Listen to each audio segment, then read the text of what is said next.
Thank you for being here. You are appreciated.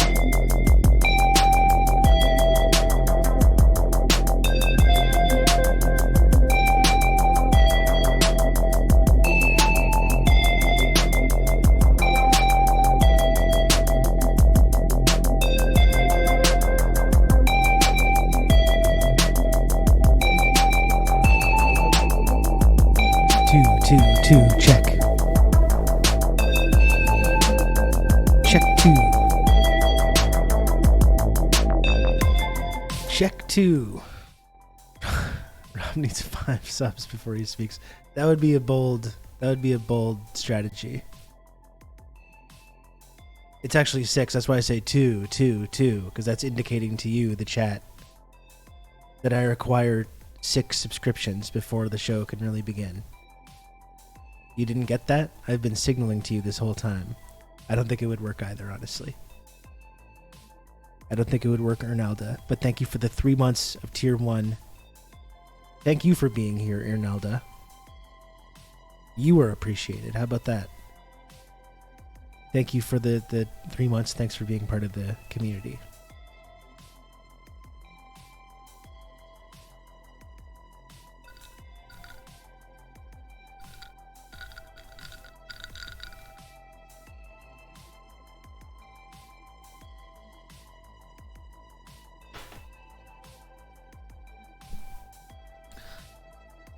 It's iced coffee, that's right.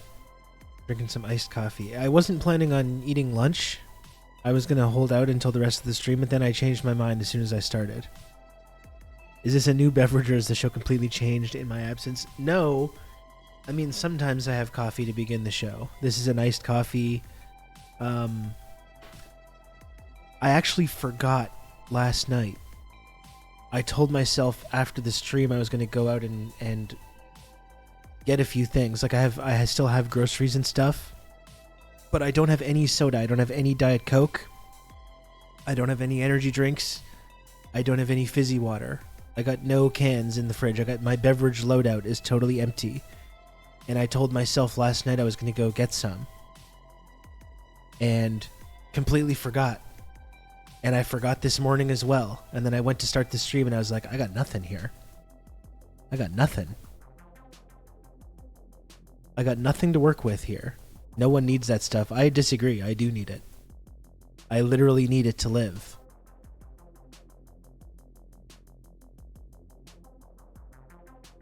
Anyway, it's okay. You know, I've got my iced coffee. I'll make sure I'm hydrated. I'll drink some water. I should be fine. So I'm trying to take away our medicine. Thank you. I'm just boiling some water in the other room to make some noodles. I'm going to have some noodles for lunch.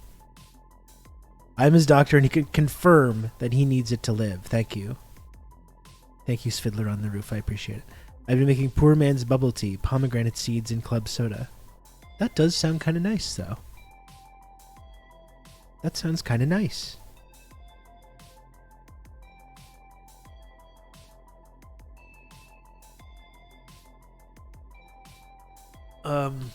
Anyway. So that was a big mistake on my part. I forgot to go get some more soda last night. Yeah, Dakadoon, I that Warriors Nuggets game was just insane. The Warriors looked really good again. The Warriors looked like they were playing like it was 2016 again. They looked fantastic. They took, I think, like a 15 or 17 point lead into the fourth. The Nuggets slowly ate away at it through the whole quarter. As someone that's watched a team give up a lot of those leads over the years, I sensed the fear from the Warriors fans as they were slowly chipping away at that lead. Jokic ties it with like 16 seconds left finally.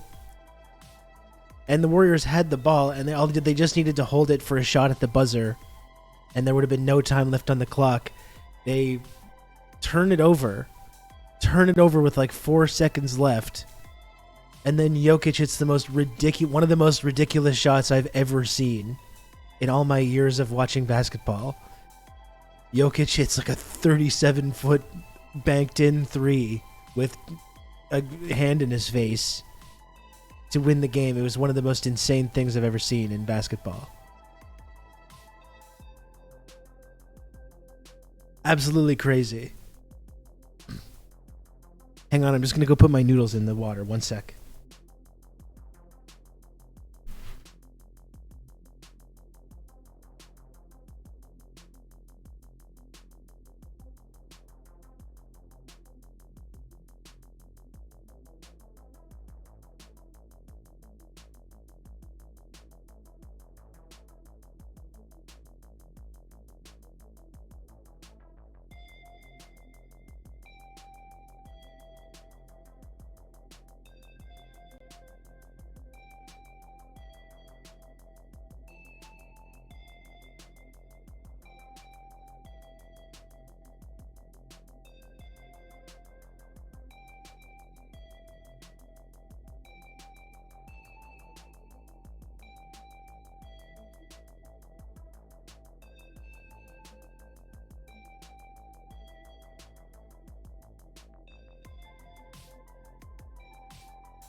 I didn't time this out very well.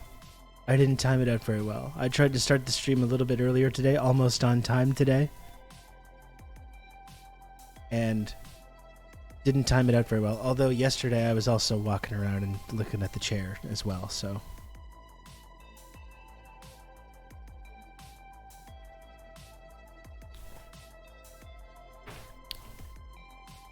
Anyway.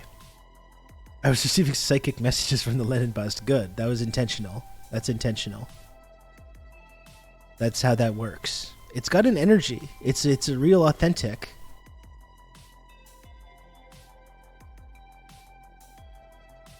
This has a power to it. This has a power. You know, there's a real energy to this. I don't know if you can see inside. You can see the certificate of authenticity. Look at that. Look at that.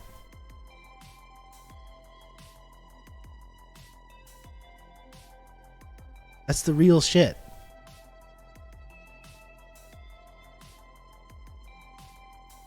This has an energy to it. It has a history. It has a power. That's the real shit. What are they authenticating? There was a mold of Lenin's actual head? No, just that it was actually made in the USSR. This was made and sold in the USSR. This is not like a recreation.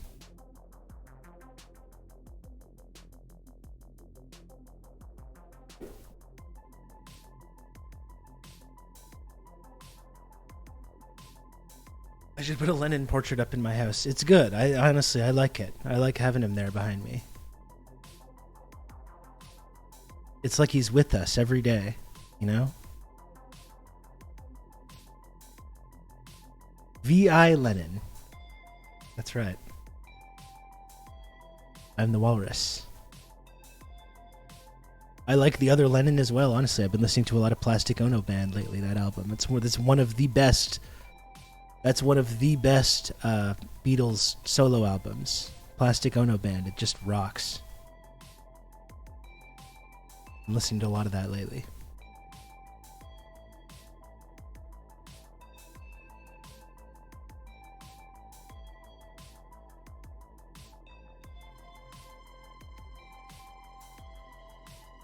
So that's all. I mean, that was last night. Just was watching that basketball game.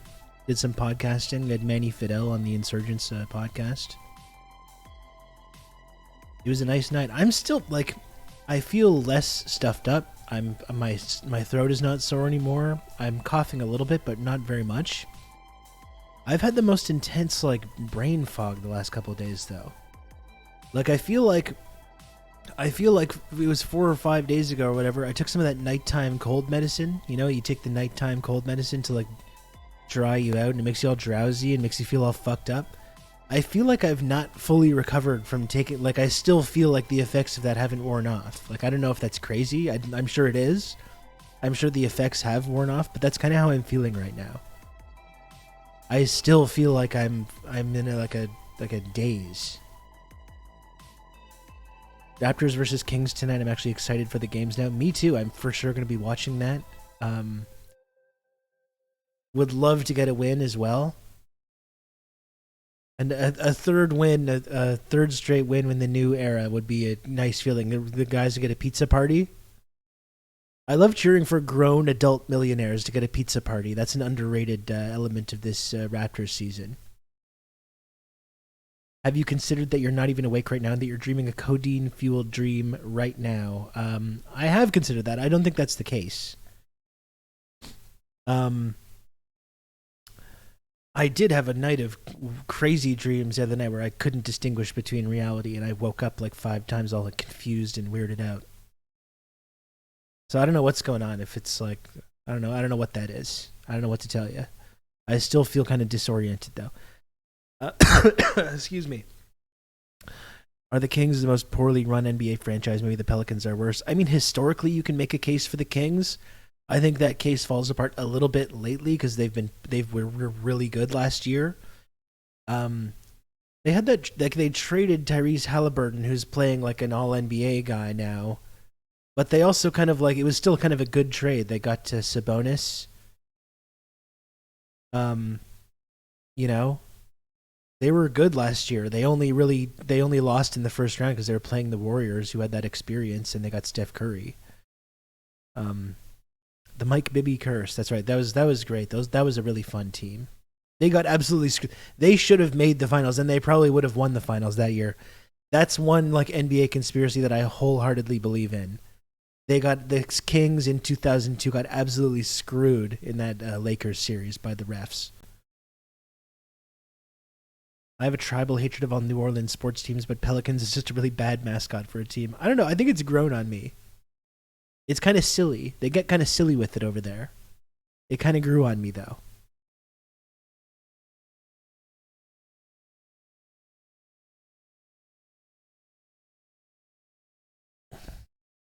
They should have hung on to the Jazz franchise. The idea that the Utah basketball team has been the Utah Jazz for like 40 years is hilarious.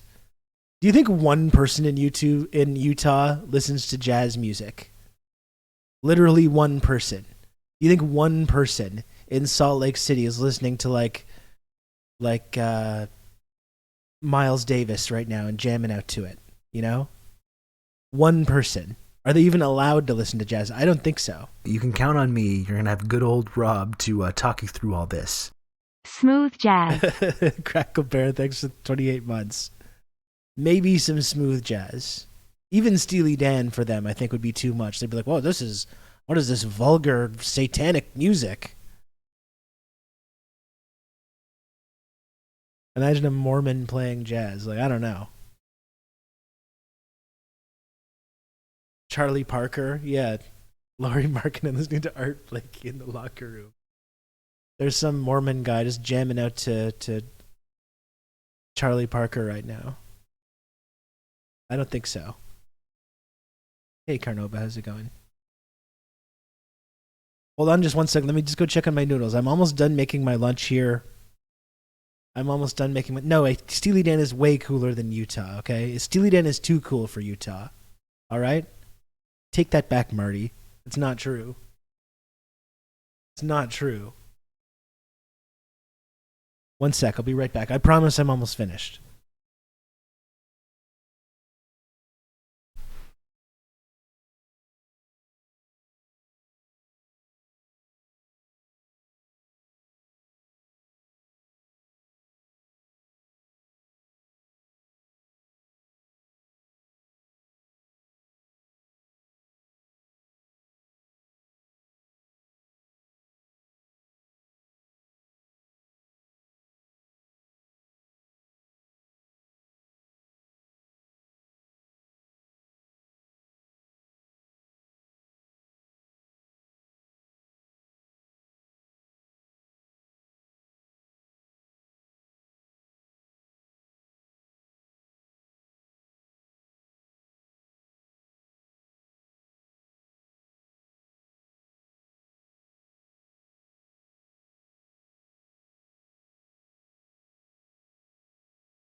You can count on me. You're going to have good old Rob to talk you through all this.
Okay, sorry.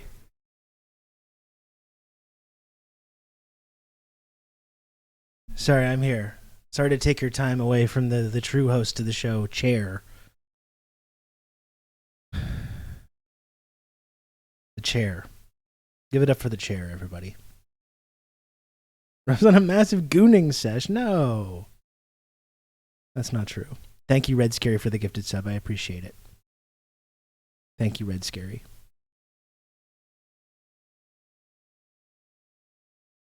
We should maybe do another Scarynomics episode sometime if you're down for it, Red Scary.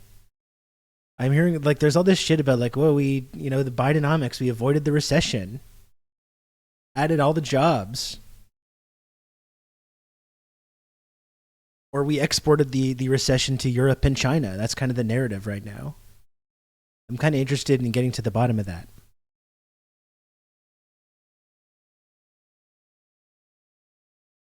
If you want to make a 4-year subscriber badge, I suggest the Green Emerald badge, which people cannot possibly turn lewd. That's true. That would be good. That would be a good.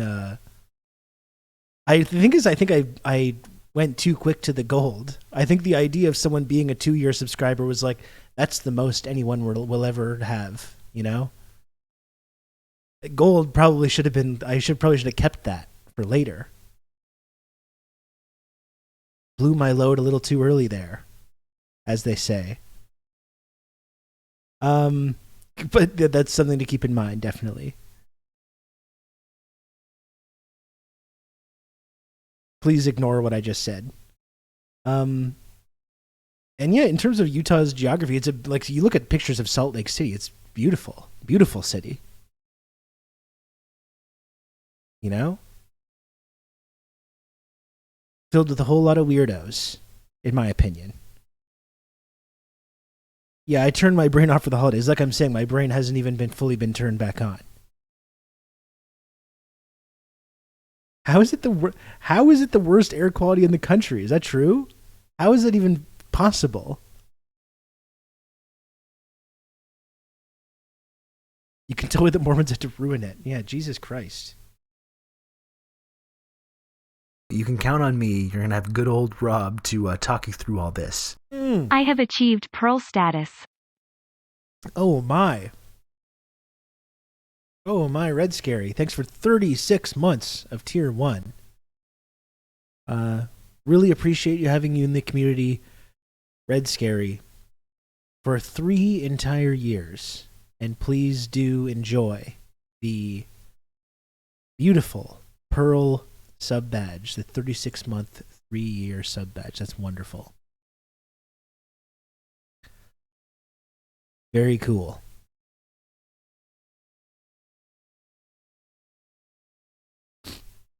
We got a lot to get into today. I still got to chit chat a bit more. I got to eat my noodles here.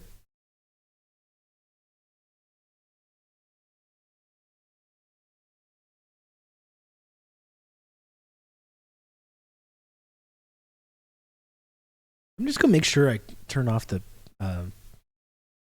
oven or the stove. It's thank you, Red Scary.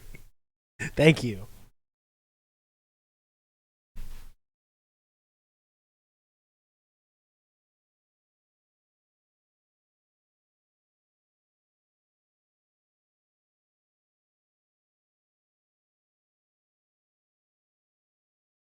Where's that cum emote from? Like I had there's sometimes people bring this shit into the channel. I'm just like, what even is that? Why is that here? Why is there a cum emote? But I don't know. You can count on me. You're gonna have good old Rob to talk you through all this. Diego, thank you for the gifted sub. Thanks for all the support, Diego. What's my shirt? Well, this is the first piece of merch I ever made, actually. As you know, I'm a wear my own merch guy and have been for some time now.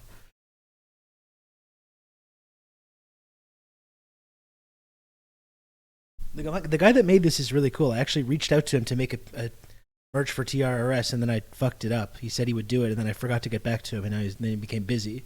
But I love this shirt. It's one of my favorite shirts. It's just supposed to have, like, kind of nostalgia, all distorted. You see the cheeseburger. I think this is maybe Yari Curry or possibly Paul Coffey. The vote thing. Flags.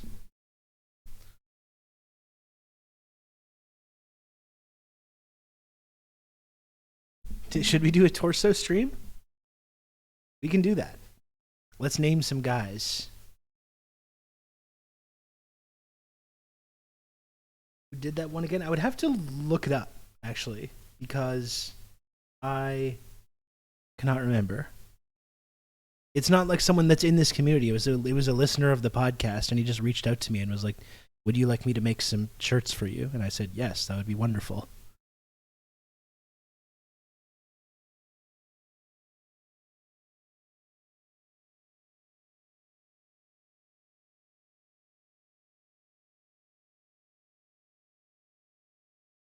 Now I'm going to spill spicy chicken ramen on it. My beautiful white shirt that I just washed. I believe the oiler on the shirt is Scott Mellenby. Wasn't Yari Curry 77?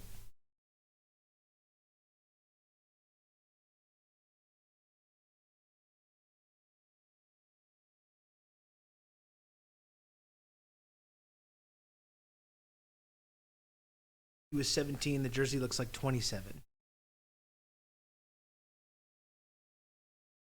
Oh, thank God Orb Lady's here. We can start now.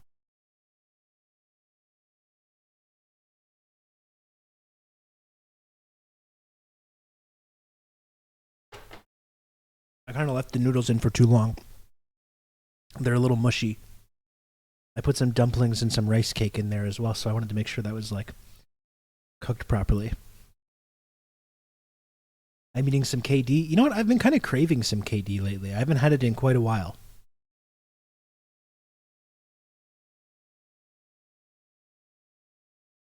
I haven't had a KD in quite a while.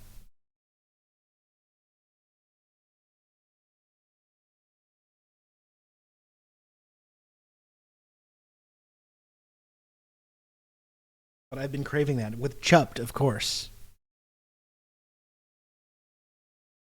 Obviously chupped.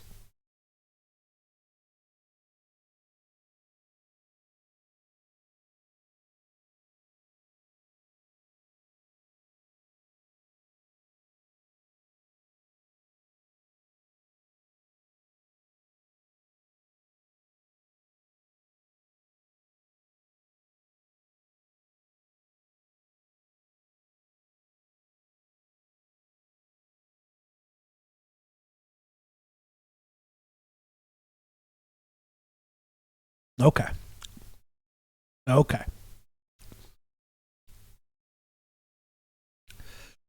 Now we're rolling here. I'm wondering if I should throw in some video. Should I throw in some video or should I just silently eat noodles? Should I just silently suck down some noodles on here? Suck down some limp noodles?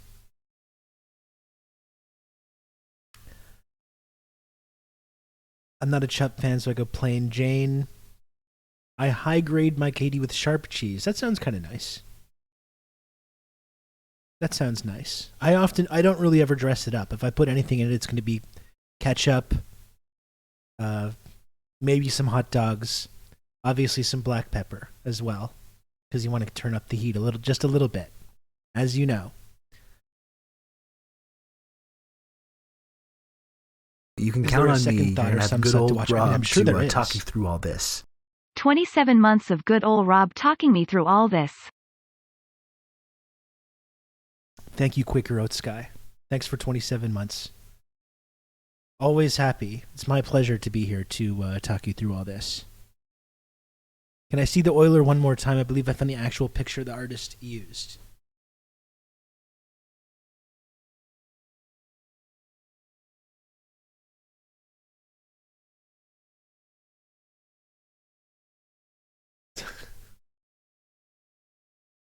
Gochujang works well with mac. I mean, I'm sure it does. I just think that's too fancy for me. I think if you're gonna eat KD, it's just got to be garbage, you know.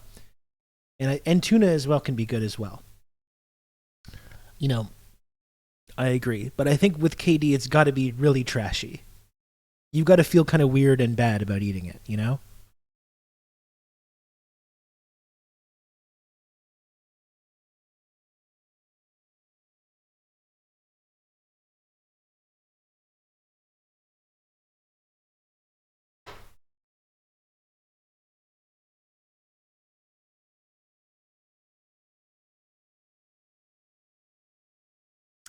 Now this is next level $4 Bake bologna until it forms cups and apply KD and to make KD cups. That's wild. Beef short ribs and mac. Well, I mean, listen, if you're just gonna make a real mac and cheese and do the whole routine with that, then like that's fantastic. I'm not saying macaroni and cheese in general needs to be trashy. It can be a fantastic side to all kinds of great dishes, but KD specifically though.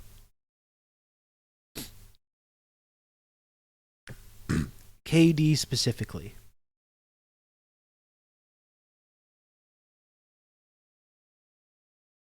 Is this a match for the Oiler? I don't really think so. I think that's a different picture. Oh, I gotta open it. Start using Firefox.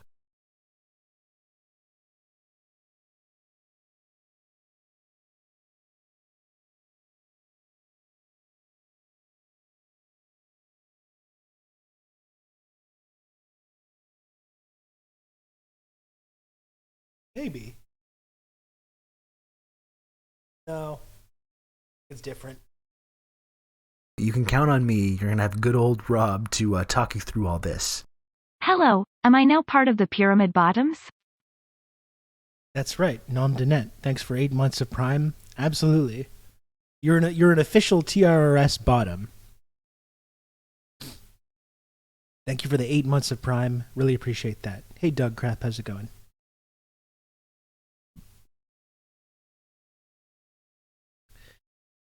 If I remember correctly, like Yari Curry was one of the guys that followed Gretzky to the Kings, right? Because Gretzky was just able to like bring on like whoever he want, all his guys. Like he brought in McSorley, and he brought Yari Curry as well. I mean, Yari Curry is one of the best goal scorers, ever. But he really did benefit from playing with like the all-time greatest hockey player for almost his entire career. I meant pyramid base, but being a pyramid bottom is cool too. Well, you said what you said. I think we all understood. I think we all took the meaning from that.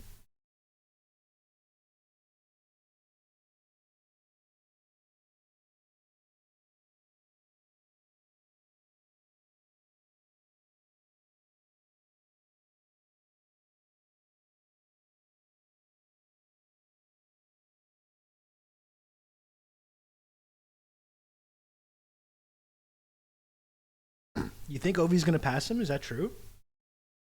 No one will. I don't think anyone will ever touch him in actual points. But what is it? 80. I think the record at the time was 804, and he must have retired with, I don't know, something in the 800s. What's Ovi at now?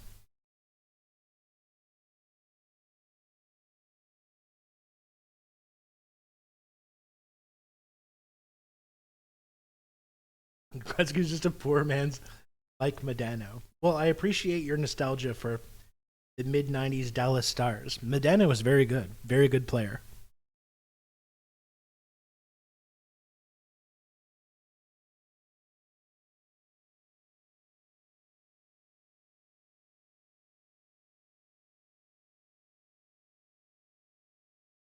I thought you don't watch hockey. Well, I don't watch hockey, like currently. I don't sit down and watch hockey games.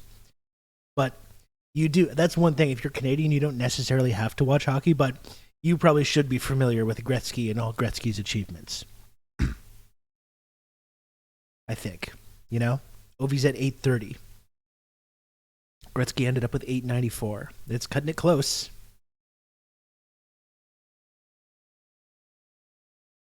Can he make that in one season?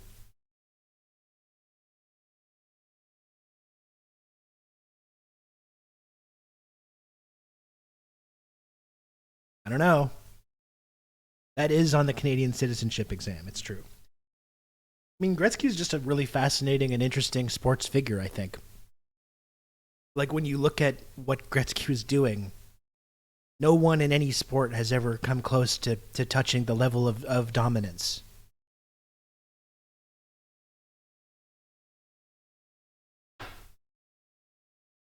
Like, the shit like winning the scoring title with taking away all goals. Winning the scoring title by like 100 points. Based purely on assists. Winning league MVP like 9 out of his first 10 seasons. Like, it's just crazy, the shit that he was doing. And people say that anytime you talk about any of these old guys in the 70s or 80s in any sport, it's like, well, who are they playing against? You know, they're playing against whoever, fucking dentists or plumbers or whatever it is, mailmen. And like, there's an argument there, but I always like to think about what some of these older players would have looked like with modern technology and modern sports science and sports medicine and stuff like that. You know, whether it's Gretzky, whether it's someone like Larry Bird. Larry Bird played like 11 seasons in the NBA, and probably 3 of those seasons he had significant injury problems.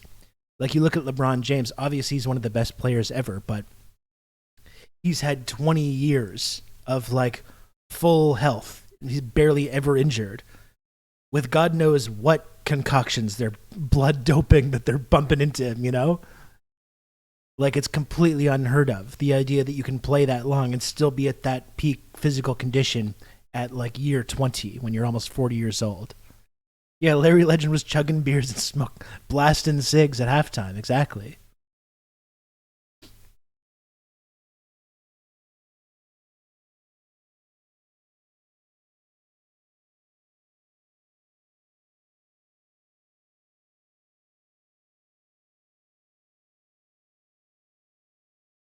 It is really hard to compare people generationally in sports.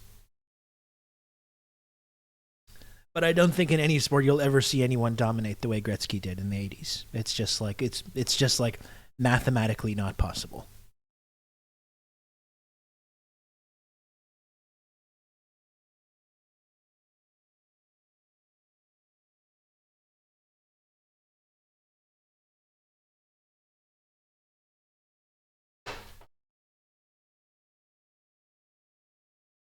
He is annoying.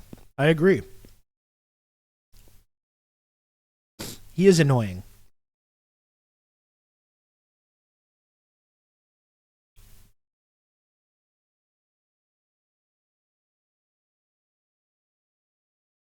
But you can't argue against it.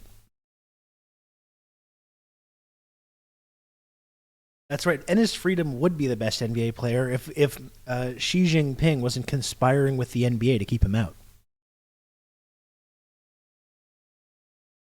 NS Freedom would be averaging 30 and 18 right now for somebody. Unfortunately, President Xi Jinping put in a phone call to Adam Silver and said, this guy is telling the truth. He's telling the truth about our devious totalitarian global takeover plot. He must retire. Keep this man out of the league. Is that the Turkish guy who's part of a cult? That's right. That's exactly who it is.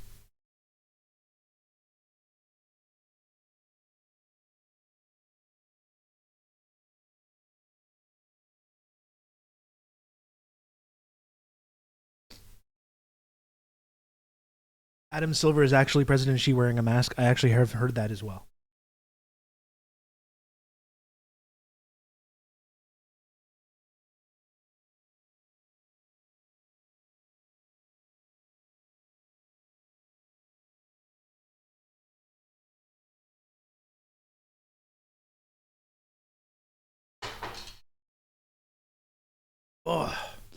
Oh, spicy. Very nice. I bought another rain. Against my better judgment, it tasted like piss. I think you taste like piss, Grom. How about that? What do you think of that? And obviously, I mean, you're admitting to my influencer status and my ability to psychologically manipulate people when it's against you're purchasing beverages against your better judgment. You're like, I don't want this, but for some reason I'm taking out my bank card and I'm purchasing this product and drinking it despite not liking it. That's a big Rob W, if you ask me.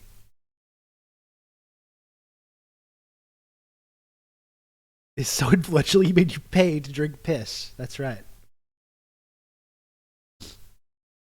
That's absolutely right. I'd like to be reimbursed then. I'm sorry, Grom, that's not how it works.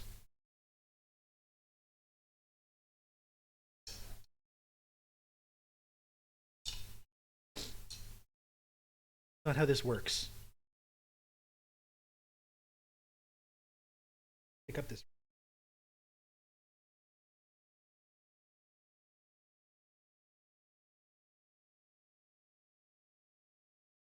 Literally Soviet China behavior. That's right. Yeah, that's exactly right. This stream introduced me to bubbly, and now I have a bubbly tier list. What's your tier list, Vlad? It's interesting because I was into bubbly for a while, but now I get the aha. Now I'm on the aha bandwagon.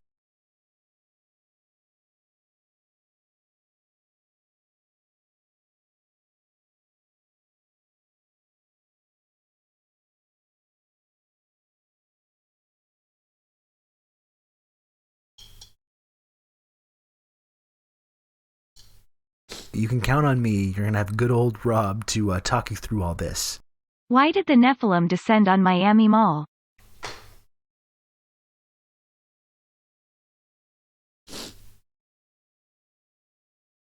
Why did the Nephilim descend on Miami Mall? I don't know, Ben, but thanks for the 16 months. I'm not sure.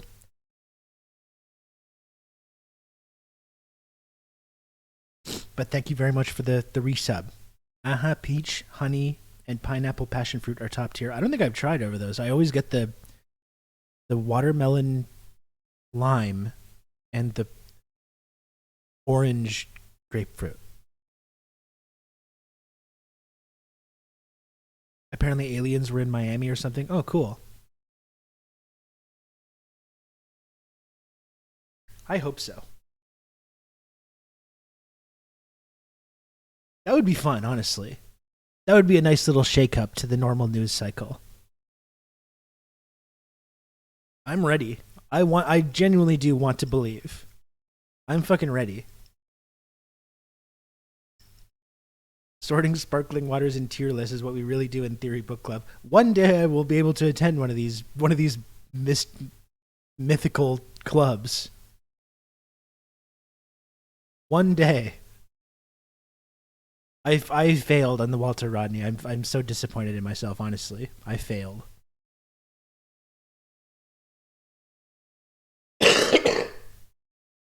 As long as the aliens condemn Hamas, I'm okay with it. Imagine if the aliens came and like we're here to bring you all this technology and science, and they were Zionists, and they were like, by the way, we support Israel's right to exist. That would be so frustrating. What a letdown that would be. No, I didn't finish it. I read Scary. I'm fucked. I'm fucked.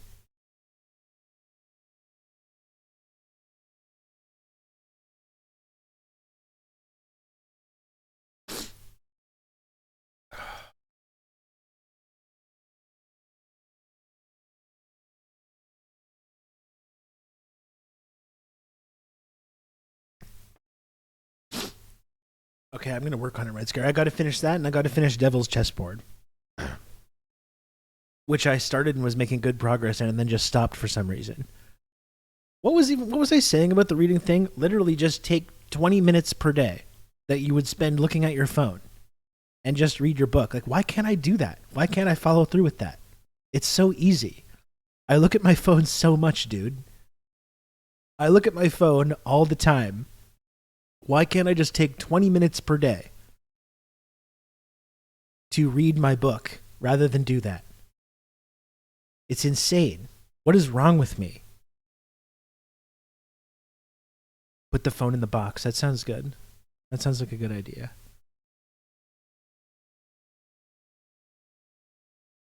Hide a sour worm in the book somewhere. That's an interesting. You get like a little treat. I'm about to crack open Devil's Chessboard during some long flights.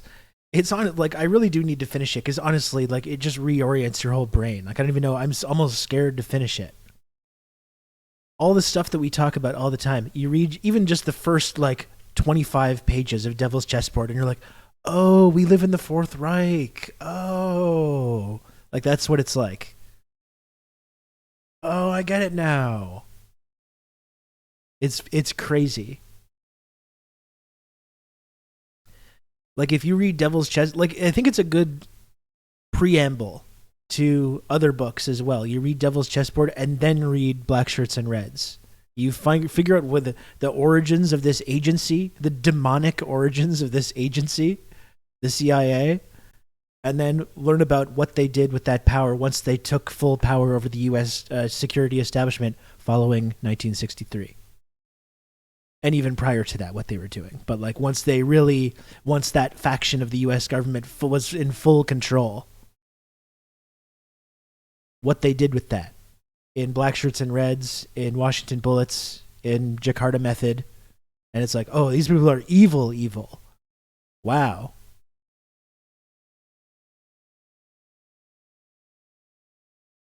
I think it was an old Kwame Ture thing I was watching when he was explaining that for new recruits to the Black Panthers, they would frame reading and study as, do you have time to read 5 pages a day for your people? And it really stuck for me. 5 pages a day isn't that much, but it adds up quickly. That's really true. God, I gotta redo my whole fucking resolution again.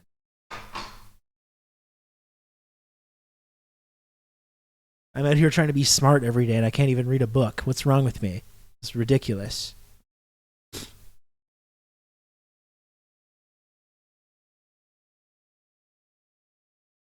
Elidels is a sleeper pick for most evil American of all time. I don't even think it's a sleeper pick. I think like once you learn that history, it's like, oh yeah, that's he's up there, you know. And obviously, there's a lot more. There's other evil Americans, you know, the Andrew Jackson and like the people that were involved in genociding the indigenous people and slave owners, and like there's a lot of monsters and a lot of evil people. But he's in the conversation. To use the analogy, he's on the Mount Rushmore. You've just become an elite member of the Friendship Triangle.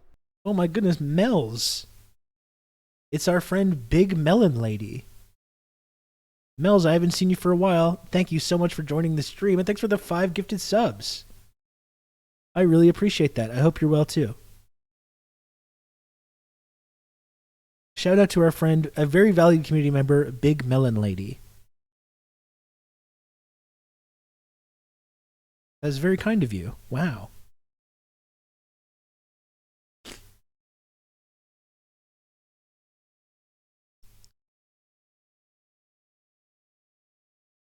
I saw some ding dong named Loner Box dragging you on Twitter. There's all kinds of people getting mad at me right now. There's all kinds of people getting mad. Whatever.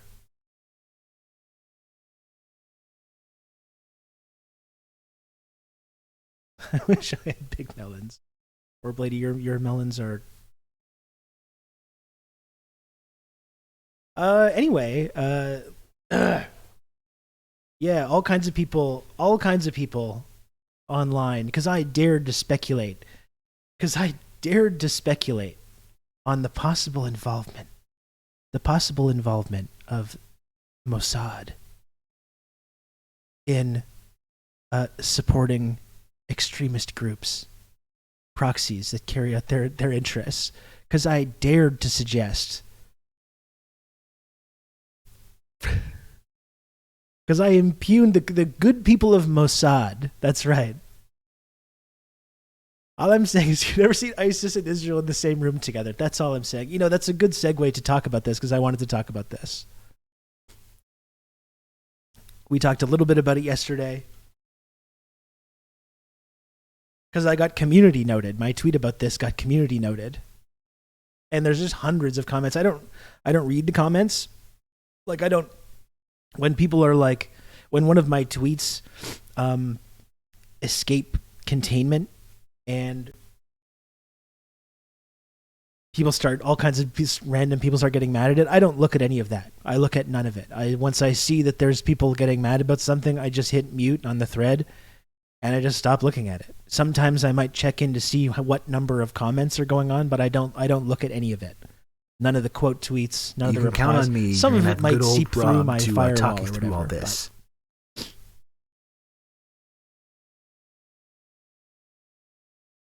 No, I know. I know from experience because I've been around on social media for a while now, and I've been talking about these subjects for a while now. So I know better than to do that. Thank you, Barbara, for the 9 months of tier 1. And if someone could gift a sub to a big melon lady, that would be really. I would really appreciate that as well. Remember pissing people off at the Red Hen restaurant, and they called the YKS piss line. I do remember. Yeah, we were saying all kinds of stuff. In fact, someone sent me a voice message. Should we listen to it? You can count on me. You're going to have good old Rob to talk you through all this. I didn't listen to it.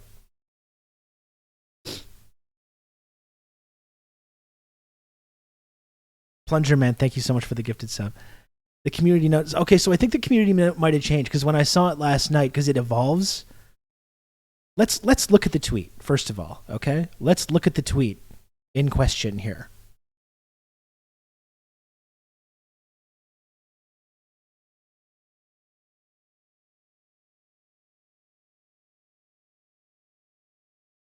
Okay, it's weird because there was a community note on the main tweet, and now that seems to be gone. You always wonder about the behind the scenes community note wars that are going on here. Okay, so you still see it. But here's the tweet. So first of all, let's just back up here. Okay? Let's just back up here.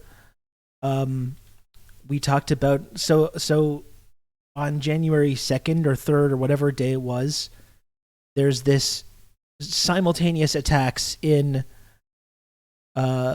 Lebanon and Iran at Soleimani's funeral. And obviously, we in this channel and a lot of people around the world were speculating on the fact that Israel was responsible for both of those attacks. And then immediately like clockwork, in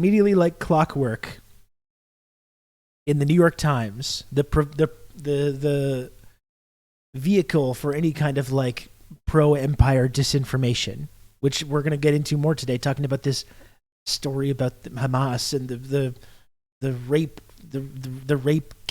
organized rape campaigns that was promoted in the New York Times. This story with zero evidence, entirely secondhand evidence. When you look at the nuclear scientists killed by Mossad, the method used for most is remote-controlled bombs. So yeah, the next day, you have Islamic State takes responsibility for deadly bombings in Iran. They just come out of nowhere. We haven't heard from Islamic State in quite some time, and they come out of nowhere to take credit for this this attack in Iran on Soleimani's anniversary, like the anniversary of the Soleimani assassination, which killed over 100 civilians in Iran. The source on the community note is Wikipedia. That's there it is. Yeah. So again, I just tweeted this right before going live yesterday, and I wasn't even really thinking about it. Hold on, I'm actually going to let people know that. Shit.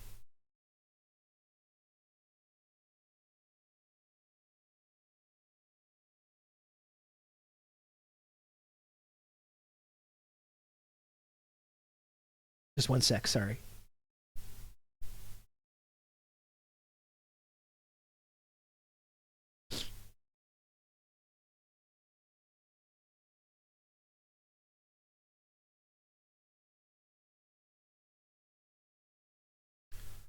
We haven't heard of ISIS in quite some time. If you want to say that's a white opinion, I mean, okay, fine.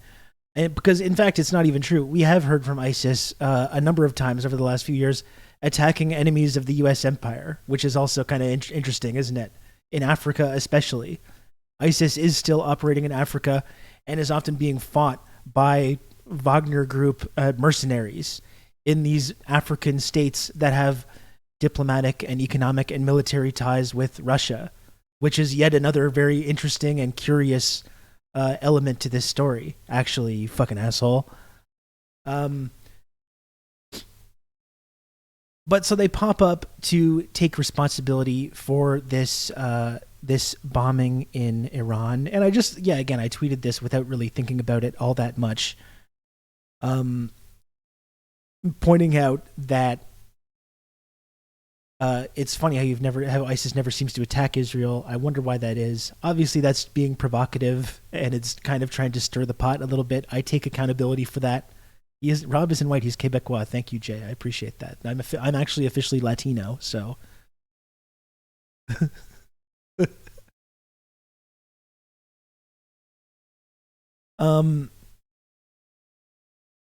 So I don't know, Marty. Can you see? Because I don't have the community note anymore. 1 million views on that. Oh boy.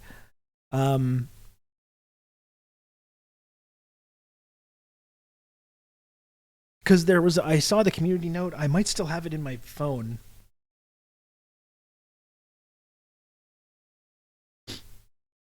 It was a link to a CNN article saying, actually, yes, they have.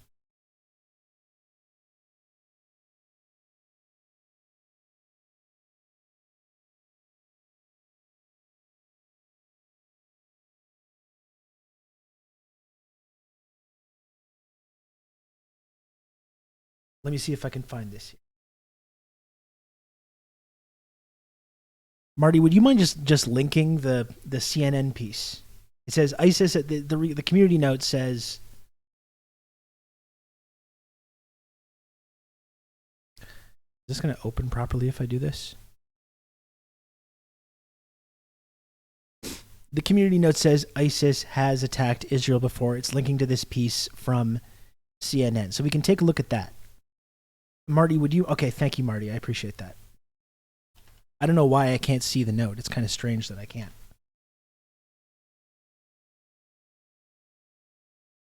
So here's the CNN piece, which disputes my claim that ISIS hasn't attacked Israel. And it leads to this piece from March 28th, 2022. ISIS attack kills 2 and injures 6 in Israel as Arab and Israeli officials hold historic summit, which is also kind of interesting timing on that, isn't it?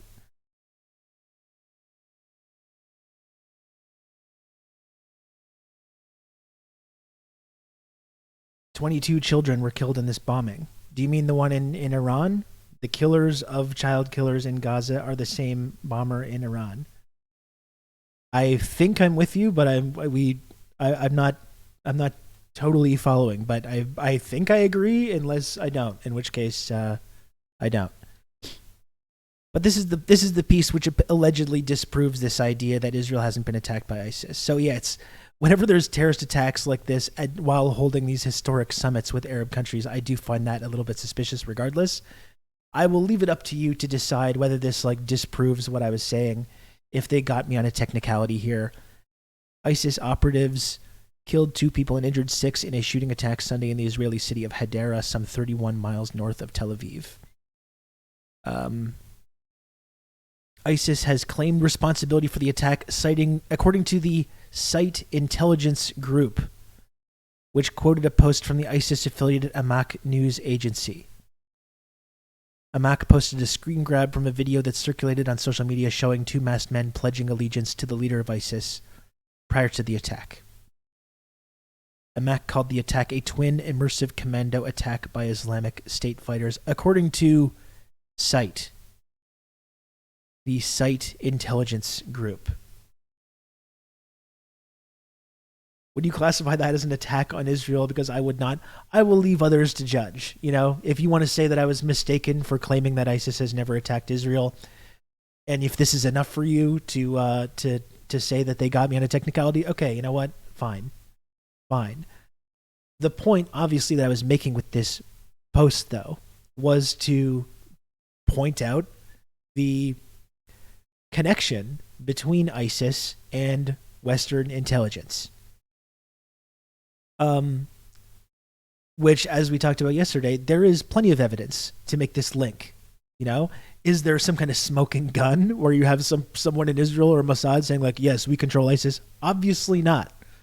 But as we talked about yesterday, I think it's important to speculate on these things when we know the history of both these demonic intelligence organizations like Mossad, like the CIA, and their long history of supporting, arming, and funding extremist groups in Syria, in Libya, in Ukraine, in Central and South America, El Salvador, places like that.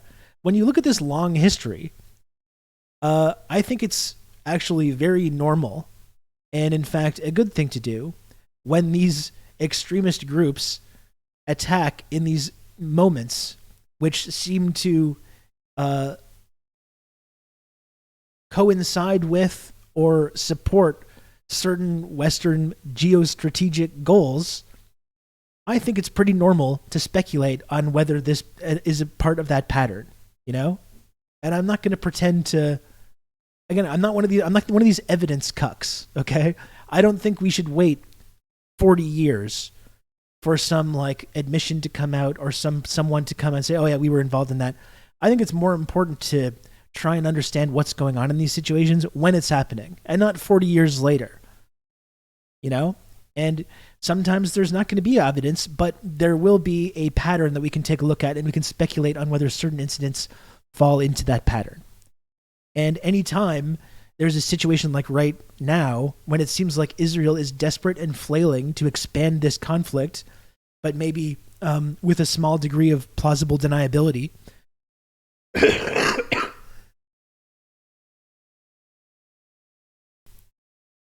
excuse me, with a small degree of plausible deniability, sorry, you know, when these things happen and a extremist group conveniently chooses that exact moment to strike, I think it's totally worthwhile to speculate on what is going on with that and what's going on behind the scenes. You know, I feel the same way about this Iran attack. When there was that terrorist attack on the way out of Afghanistan, when there was obviously a lot of reticence on the part of certain people in the U.S. security state to leave Afghanistan, it makes me speculate about that as well. When Obama says there are red lines in Syria, and if Assad uses chemical weapons, then that's going to be our red line.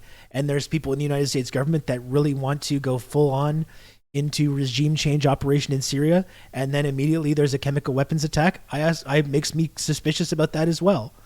Or when it's the end of history, the Soviet Union has been defeated, and the United States security establishment is looking around for another endless quagmire to get involved in so they can turn on the money printing machine for weapons contractors again. And then a bunch of 4 planes get hijacked by these people that have past affiliations with the intelligence networks. and funding from and training from Saudi intelligence, and they fly those planes into two buildings and create this 20-year quagmire where the money printing machine gets turned back on, and it's an absolute party for the weapons manufacturers for 20 whole years. I ask questions about that too. You know, if you want to call that like being a crank, being a conspiracy theorist, like whatever, I don't mind. When you know anything, like we talked about reading books like The Devil's Chessboard and reading about what the CIA has done around the world for decades now, I think it's impossible not to speculate on those things. And that's not something I'm going to stop doing. It's not something I'm going to apologize for. I don't care. I mean, amazingly, I had people saying yesterday in my DMs and stuff saying like, oh, it's like the JQ. I'm doing the Jewish question. Because I suggest that fucking Mossad or the CIA or these absolutely evil intelligence agencies that have a long history of doing this exact thing. And I wonder if maybe they're doing that thing that they do, just like the song, all around the world, arming and funding extremist groups to act as proxies to carry out their interests, which is something, there's a long, long history of that. That's not questioning about whether the Jews are doing anything, as I've talked about. I don't think the Jews are behind anything. I think possibly Mossad, i.e. one of the most like well-funded and evil intelligence agencies in the world. That's what I'm asking the question about. I'm asking a question about is the Israeli government and Mossad, not the Jews. I don't think the Jews are responsible for anything. As we know from this massive global mass movement of Palestinian solidarity, of which many, many Jewish people are involved, the Jewish people are not some group of people that share all the exact same values and goals and ideals. And just suggesting that if I'm asking a question about Mossad and you think I'm asking a question about all Jews, well, it's actually you that seems to have that kind of anti-Semitic. You can count on me. You're going to have good old Rob to talk you through all this. Intelligence agencies would never be behind undercover operations around the world. TRRS MRX. Yeah, it's like racist to ask that question, Sam. Thank you, Sam, for 32 months of Tier 1. Being against a covert deep state agency is actually problematic, sir. Thank you. Thank you for calling me in, Brandon.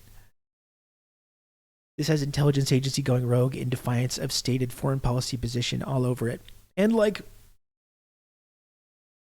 another aspect of this, and first of all, for people that want evidence that I will get to what I was just about to say, but for people that want evidence that Israel is like in control of ISIS or whatever, like I was saying, the evidence starts in Syria. That's another reason why I brought that up recently. And there is evidence that both Israel and the United States were arming and funding these radical extremists in Syria as part of the Syrian civil war and as part of the regime change operation there, arming and funding these extremist groups.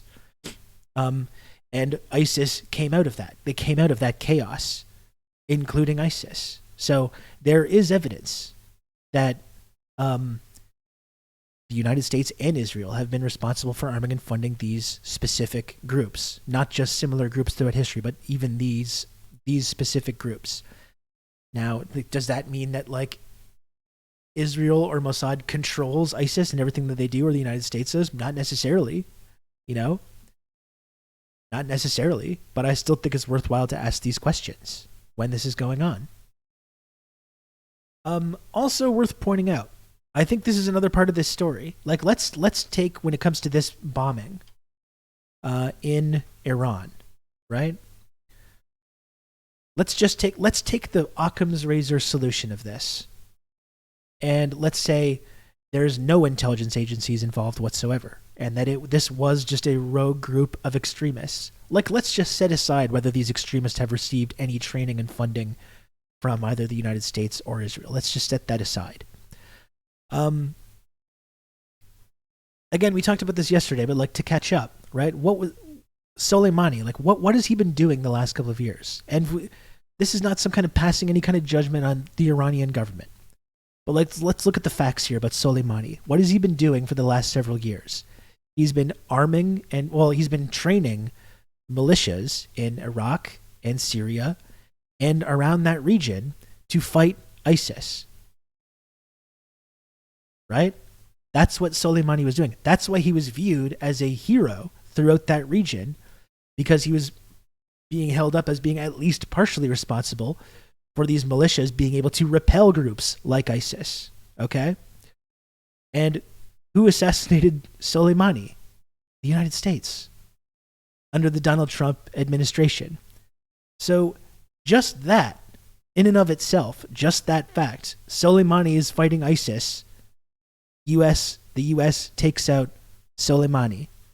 Doesn't just that tell you that ISIS and the United States and Israel share at least some geostrategic goals, right? Are you following me? Does that not make sense? I'll repeat. Soleimani is fighting ISIS. The United States government kills Soleimani. It kind of seems like the United States government and ISIS had a common enemy in Soleimani. And when there's this terrorist attack at the anniversary of his funeral, almost 4 years to the day, or I believe it was 4 years to the day, of his assassination, and ISIS claims credit for this attack of this person who was killed by the United States of America, shouldn't that tell us that ISIS and the United States and Israel share a common enemy and share certain similar geostrategic goals? I'm totally taking that from Brian Becker now. You instantly sound smarter when you use this word. But so that's why I ask these questions, right? It's not because I have some kind of like racist views about Jewish people. Like, that's one of the most preposterous things. But it's like taking a look at the links between the Western goals in the region, and you have ISIS as this like group of armed extremists that seem to be carrying out attacks that further those goals, in the Middle East or elsewhere in Africa, like I was talking about earlier. Yeah, and you have Mossad doing a lot of dirty work for the CIA. So for people that are saying like, oh, where's the evidence? Where's the evidence that Israel controls Mossad? Like, if you want me to give you some kind of fucking secret document that's going to prove unequivocally that Mossad or Israel is controlling these forces, well, I don't have such evidence. But there's a lot of circumstantial evidence that you can make this link, right? Both Israel and the United States arming and funding these groups, which spun out into ISIS out of the chaos of Syria and the chaos of Iraq. And then you have the case of like Soleimani fighting ISIS and then being assassinated by Western forces.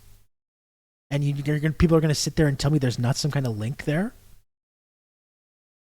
And that's the amazing thing about this community note, because I got on this post to this guy. I finally had to mute this guy, Alex Ferlin. You know what? He seems like a nice guy, but I think he's one person that's had his brain broken by the last couple of months.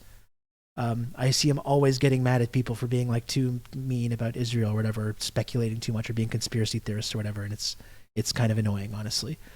No offense, okay? No disrespect intended. I'm looking at the times when the interests of U.S., Israel, and ISIS align and noticing that the count is very high. And didn't ISIS, this is another good question, Red Scary, didn't ISIS shoot at Israel one time and literally apologize? That's right. That's correct. But look at this community note. It's amazing. So I say there's a lot of evidence that ties ISIS to both Israeli and U.S. intelligence networks. And for all the people saying, like, where's the evidence? You're saying that, but you're not giving evidence. Well, I just talked about it for like 20 minutes. So if you want to know what I think about it, I just talked about it. So if you're hate watching this and you want to get mad about it or whatever, I just talked about it. So fuck off. But then it says there's no evidence that ISIS is controlled or influenced by either Israel or the United States. On the contrary. On the contrary, it's the most nerdy shit ever. Both countries have actively participated in the organization's destruction. And according to its sources, Wikipedia, the Islamic State Wikipedia page and the Combined Joint Task Force Operation Inherent Resolve Wikipedia page. Is controlled is a hell of a weird thing to say, considering you didn't say that. No, that's right. I said there's evidence that ties ISIS to both Israeli and U.S. intelligence networks, which is very different from what they're saying. I mean, influenced. It says controlled or influenced. Maybe if they had said influenced, that would have been more accurate.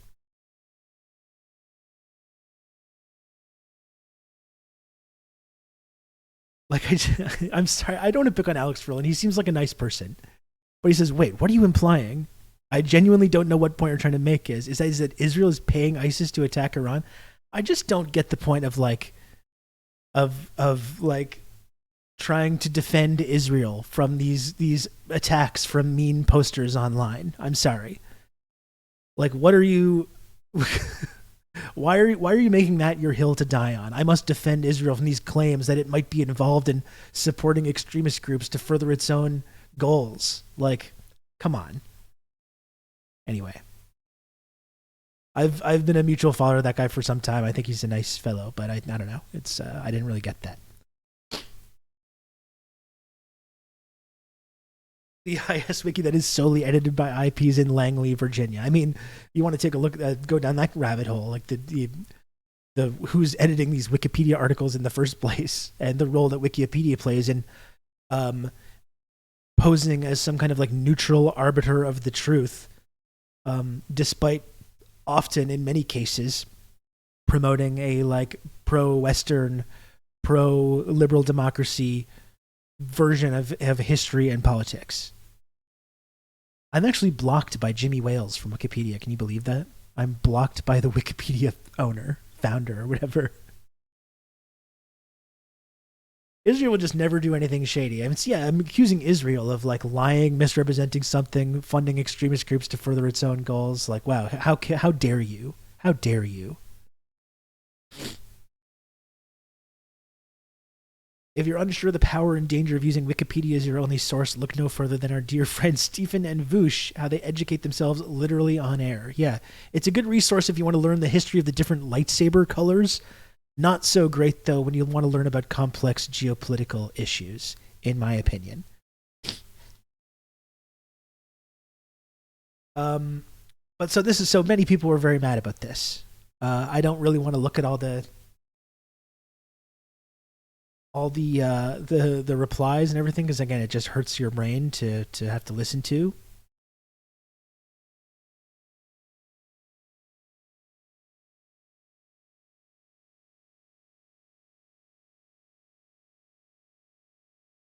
Let's hear. Oh, sorry. Myself a little bit brighter here. Even on lightsaber colors, I'd go for a fan wiki and not the actual wiki. Okay, let's see this. Hopefully this won't be too upsetting. Let's hear from this guy.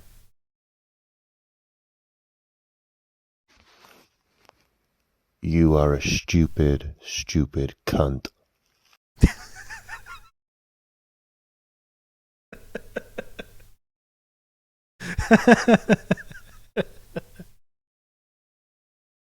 Oh boy.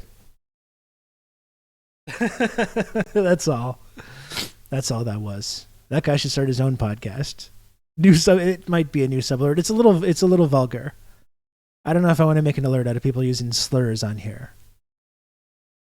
And it's like, I get it's like a European thing, you know. I don't want to be involved in that though. I don't want to take the C word privilege. Maybe I could bleep it out. I could bleep it out and that could maybe work. Australia and Eurasia. Unfortunately, Australia counts as Europe.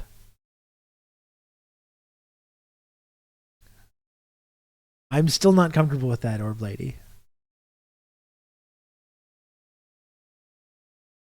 I've got to suppress some comments right now.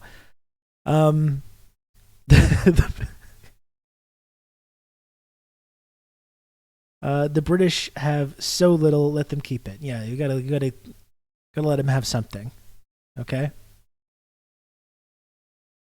I like when it's used as like a term of endearment. Like Australians, I dig the way Australians use it. It's like not even to say it in a mean way. To not even say it in a mean way. You're saying it like bro or something.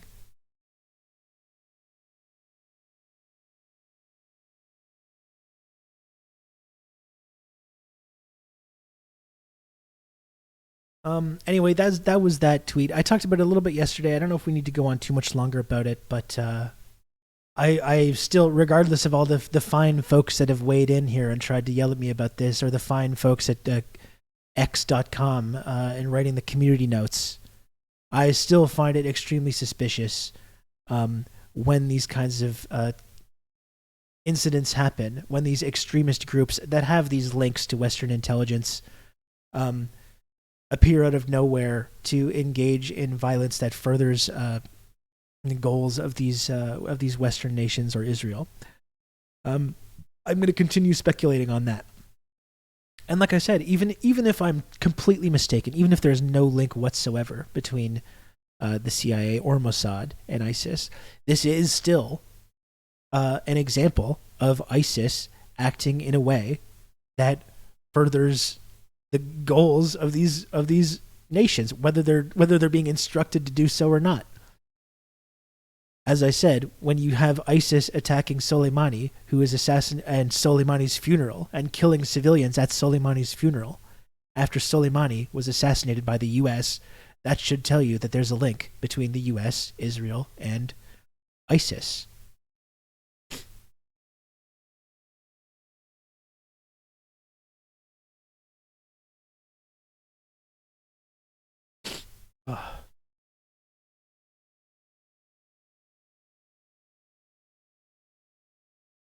Well, what's next? Do we need to keep talking about that?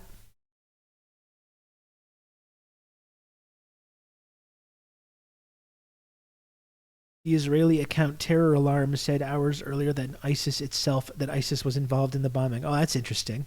That's interesting, Dima. Not only that, but you had like the U.S. State Department being like, by the way, we did not do this, and Israel didn't either, by the way. So this bombing happens. The U.S. immediately says, like, we didn't do this, and neither did Israel. And then apparently this Israeli account Terror Alarm says, oh, it was ISIS. And then a few hours later, ISIS is like, oh, yeah, we did that, for sure. I don't know what to tell you. If that doesn't seem a little suspicious to you, I don't know. Like, I don't know what to tell you. Well, okay, so this is another good point, ML Thoughtism. You have Zionists screaming Hamas equals ISIS, but then ISIS kills Hamas leaders. This is kind of the point, right? This, even if you want to say that I was wrong to say what I said, that there's no connection, that there's no link, I think that also is another point. Even if you want to say, oh, Rob's wrong, he was wrong to say that. This whole narrative, Hamas is ISIS, and like they said, Hamas is ISIS, then they started calling it Hamas ISIS. Then you saw some people even dropping the middleman and saying, like, I saw people saying Greta Thunberg, because Greta Thunberg is against genocide in Gaza, rather than being like, Greta Thunberg supports Hamas. They skipped the middleman, and they were like, Greta Thunberg supports ISIS.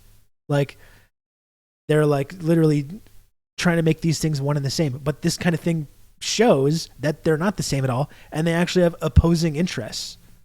And if Israel is fighting Hamas, and ISIS is not only taking out, I don't know if they claim responsibility for the Lebanon attack, but attacking Iran, who backs Hamas and backs all these other resistance groups, well, it kind of shows you that there's no connection whatsoever between Hamas and ISIS.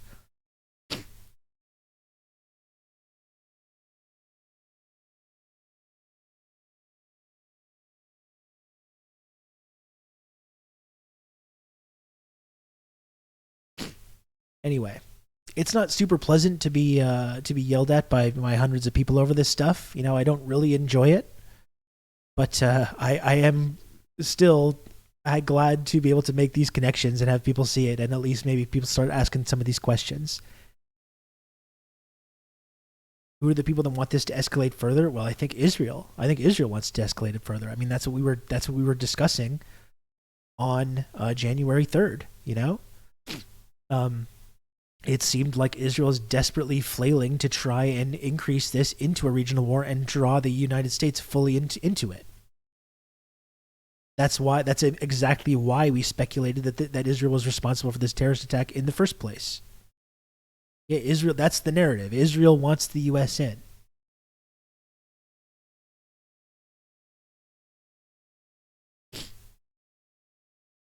I think the fact that they try to link Hamas to ISIS shows that they don't have much to portray Hamas as terrorists, so they need an external comparison.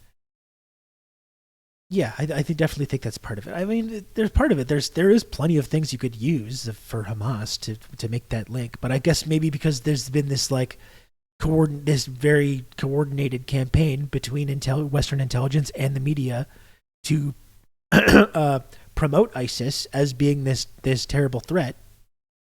Maybe they just thought that was going to stick more in Westerners' minds because there was this whole campaign to frame them for several years as being baddie number one, geopolitical baddie number one, including things like air support and troops on the ground, not just sending the missile to blow up apartment buildings. No, I think it seems like there's this like faction in the Israeli government that wants this to expand, that doesn't feel like they can return to the status quo, that perhaps senses that the whole international tide has turned against their entire project, and that their only hope for ensuring that continues is turning this into a big regional conflict that the United States is involved in. I don't think that's unreasonable to ask that question. Yeah, exactly, Dakadun. They've been calling Hamas Iranian-backed and ISIS. Now ISIS attacks Iran. Exactly. Like, even if you want to say that I was wrong about what I said about ISIS attacking Israel, I think it's debatable. But even if you want to say that, it makes no sense. It shows clearly that these two groups are totally at odds with one another. Equating Hamas with ISIS is a focus group tactic to manufacture consent in the West. Yeah, I agree with that. Israel thinks that the stretch of lands between the Sinai in Egypt and Euphrates in Iraq belong to them, so of course they want to expand the war. Yeah, and they've been openly talking about this.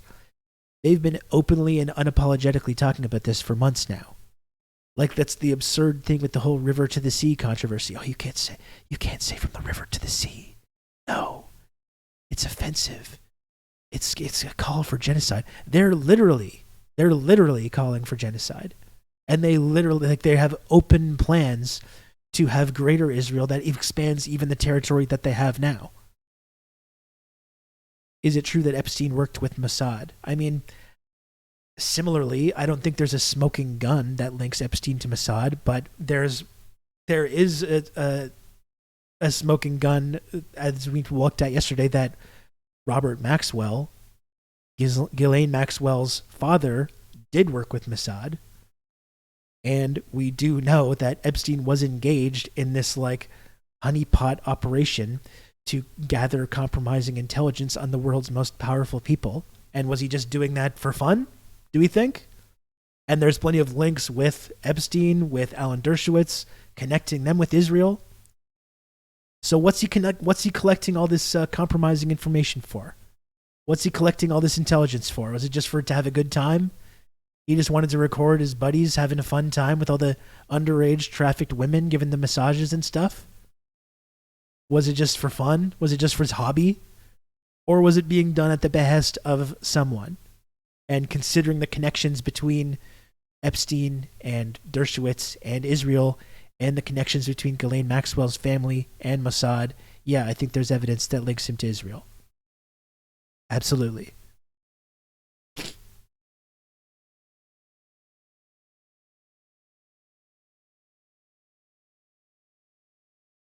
So would it be possible the U.S. security state now has those recordings to make use of for blackmail? I think it's a fact that they have those recordings. We talked about this yesterday. When Epstein's apartment was his apartment in New York City, when it was, what's the word I'm thinking for? When his apartment in New York City was, the police burst into the apartment and seized all his belongings. There was a safe raided. Thank you, Marty. I got brain fog still. When his apartment was raided, and there's a safe featuring all kinds of tapes of all these powerful people engaged in this kind of behavior, which then just like we never hear about again, and then Epstein kills himself before his trial. Yeah, I think it's pretty clear where that is now.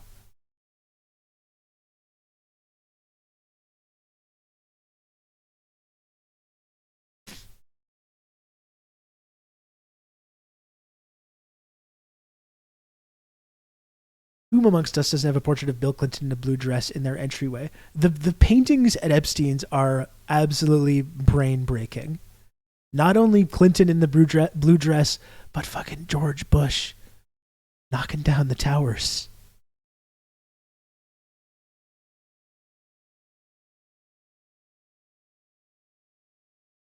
Whom amongst us didn't have a painting that looked like this in their apartment?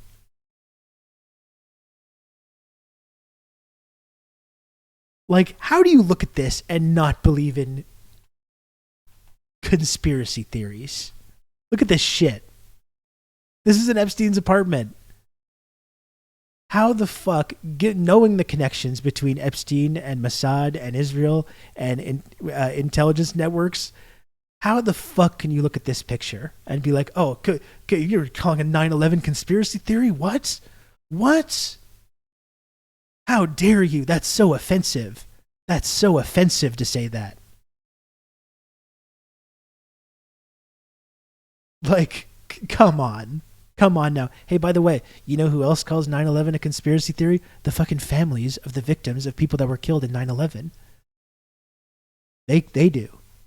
They're the deranged conspiracy theorists, the people that lost family members and want to know answers about who's responsible for their murders. They're the deranged conspiracy theorists that are asking these questions. The pic does go hard. It's a good painting. But like, seriously, everything with this Epstein thing, and that's the thing, it's not off topic from talking about Palestine, because there's connections with. We're talking about the connection between Mossad and ISIS, and there's connections between Mossad and Epstein.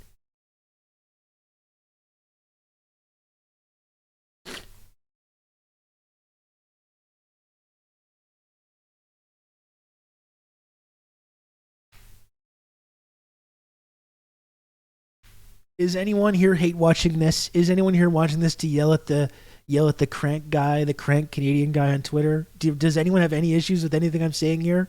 Is any of this landing with anybody? Dersh was Jeffrey's handler. Why he and Kenneth Starr rushed down to Florida to get him off. Yeah, and the person that was responsible for charging Epstein in Florida was Alexander Acosta, who was Trump's labor secretary.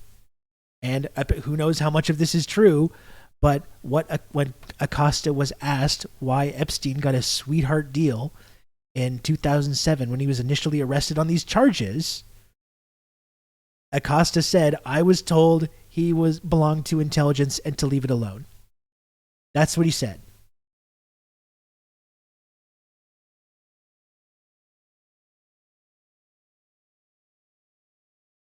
Oh man, Lucy, you're coming in here hot. I'm already hot under the collar here, and you're trying to get me to lose it here.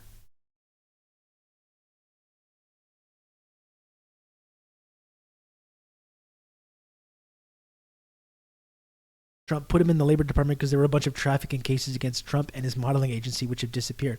I mean, that's why I played that clip from my podcast from 5 years ago yesterday, because I was trying to tell these deranged QAnon people to look into this shit, you know? If you care about powerful people in the U.S. government trafficking people, look into Epstein and Donald Trump's connections to that, and Alexander Acosta. That's what I was trying to tell them, and they didn't listen. They didn't listen.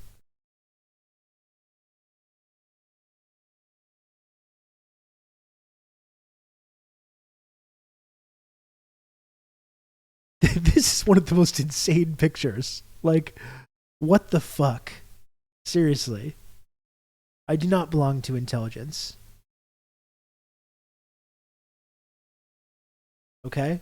In fact, I'm doing pro bono work for Chinese intelligence, okay?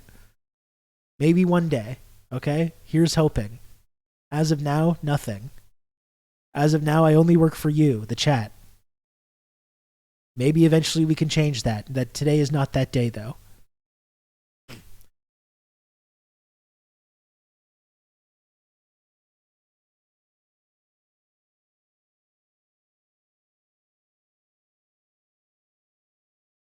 It's both very mundane and very evil. Pretending that Hillary is actually a lizard, like on the hit TV series V, is actually more fun. Still with her. Well, I mean, that's true. That is fun.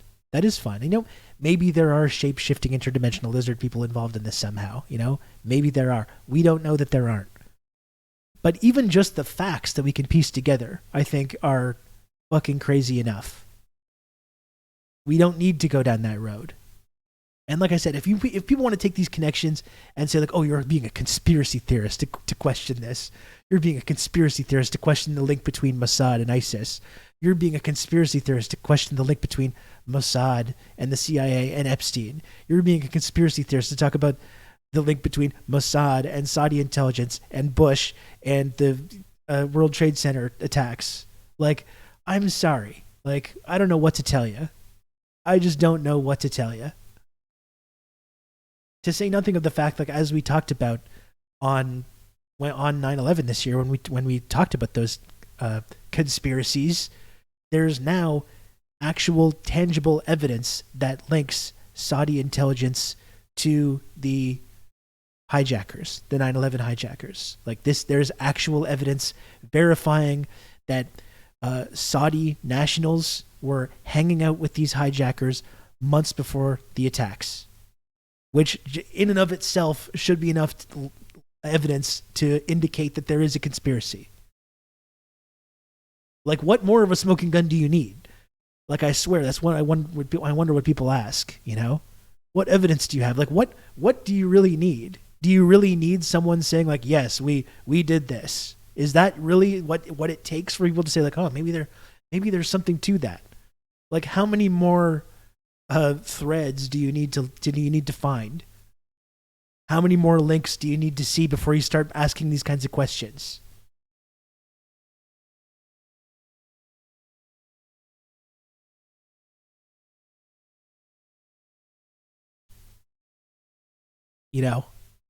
That's not being a crank or a conspiracy theorist at that point.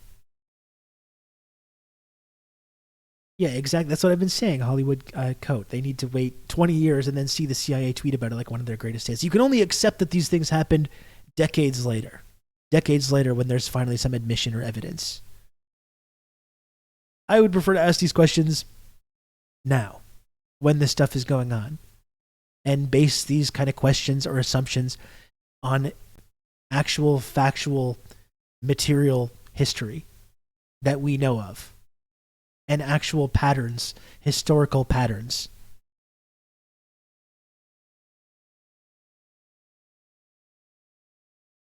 Hang on, I'm just going to go blow my nose, okay? I'll be right back.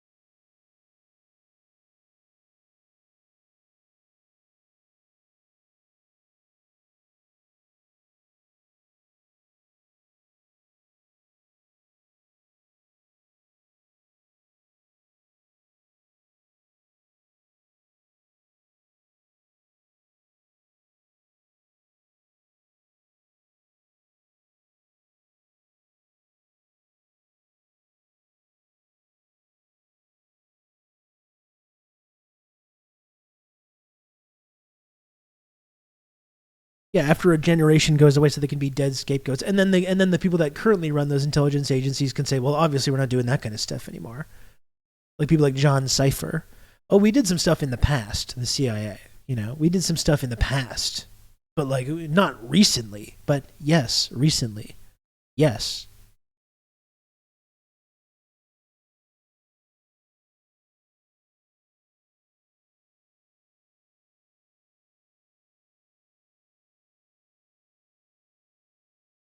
We tortured some folks.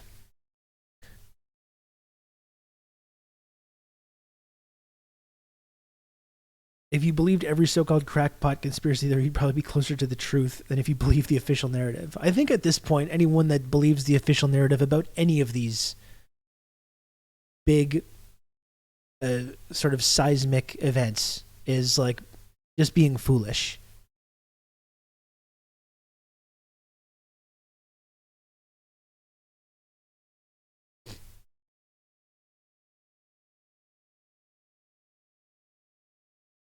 If we meet the sub goal today, that means you need to watch tomorrow's debate in its entirety. Fuck, I don't know if I can promise that. That looks like one of the most painful things I can imagine. I love how in that debate that you're talking about, the January 6th debate, it's like some like stupid event with Glenn Greenwald and Alex Jones and then some other weirdo debating Destiny, aka Steven, flanked by the two Krasensteins. Alex Jones actually getting after Steven's ass could be funny. That's going to be one situation where I'm going to be in Jones's corner. I'm sorry to say. I think we need to let Jones cook with some of that stuff. The two Krasensteins, though, and that's amazing because it's like you'd think you could you can't find anyone else. You can't have one Krasenstein and then have someone else. This is some guy, Rob Russo, some leftist based in Canada. I was turned on to this sick individual, and I found this. TTV 8 Slice, what's up? Thanks for joining the stream. Yeah, Jeff Diedrich was busy, I guess. I don't know. It looks just so bad, though. I don't know if I could do that. I don't even know, even just for content purposes, I don't think I could do that. Is the rumor true that you're Krasenstein's alternate? No, because I would never. Well, I guess he's on Destiny's side, or sorry, Steven. Because I was invited onto Steven's stream to debate certain other historical facts that I wanted. I was like, no, I'd rather gouge out my own fucking eyeballs than do that. Probably would have been decent for my audience, but no interest in doing that whatsoever.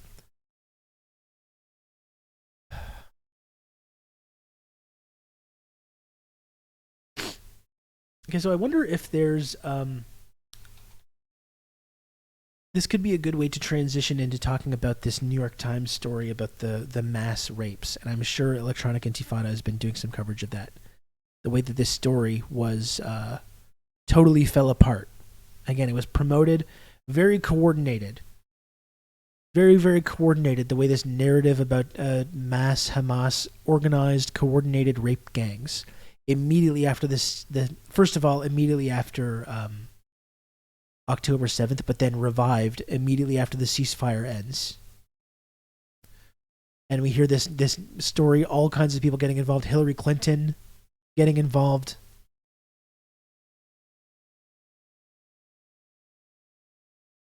Promoting this story, and then it shows up in the New York Times as well. The New York Times, and then people saying wow, now it's in the New York Times, so now you know it's true. And I looked at that Times article, and it's like 4 paragraphs right off the bat of the most horrifying descriptions of sexual violence that you can imagine. And then the whole rest of the article is explaining that they don't actually have any kind of physical evidence whatsoever or any kind of documentation of this. It's entirely secondhand testimony. From who? Well, that's the question. The people that are making these claims to have witnessed these things. In promotion of Israel, who have repeatedly, over the last 3 months, been caught numerous times, over and over again, lying about the events of that day.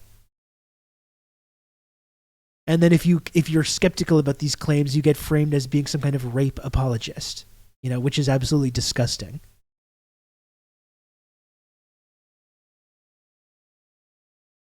I feel like those are not the accused rapes that should most concern Hillary right now. Yeah, I agree. Okay, let's look at that Karnoba. And I saw they're trying to come after Ali as well in this Electronic Intifada in the Washington Post right now. And he had a really good response to them today.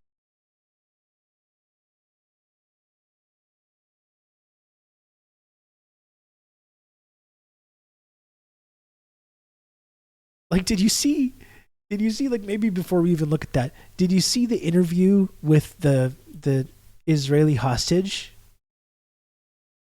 Where she was describing, and first of all, let me preface this by saying I don't think it's a pleasant experience to be kidnapped and held hostage while there's a war going on right around you. I don't think that's a pleasant thing to have happen to you. I think it's probably very scary and traumatizing, right? Just to be totally clear about that.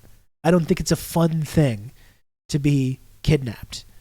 We have talked a lot about the images of these hostages being released and how interesting that is. We saw the guy dapping up the Hamas guy. We've seen in numerous interviews now of hostages saying, yeah, of course it's not nice being kidnapped, but I was treated with respect and dignity. I was given medicine and food and all this stuff. So again, I'm not downplaying the fact that it's not nice to be kidnapped and held hostage.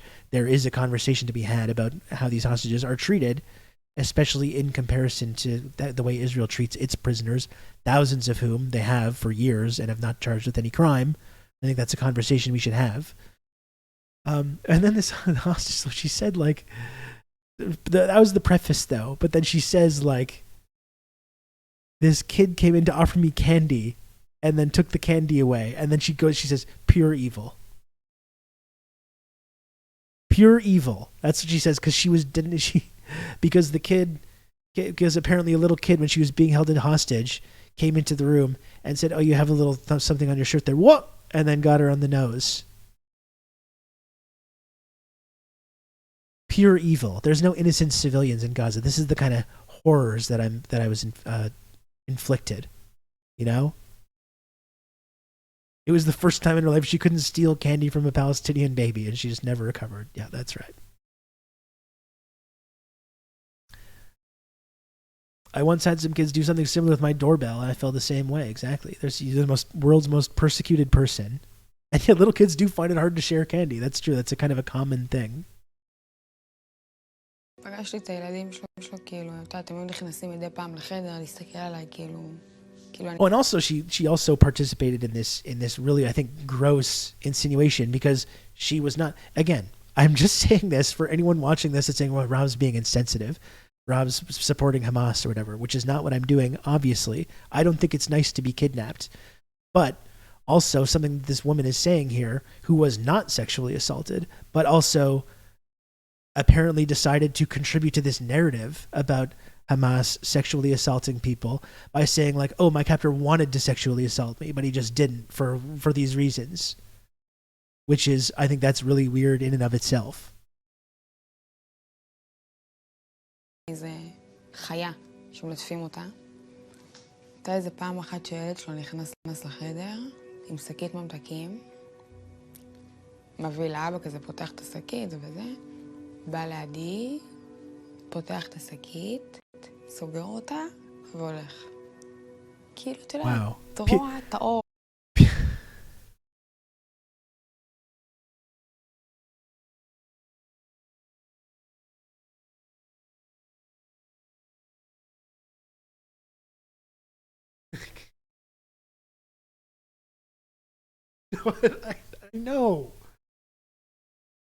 I know.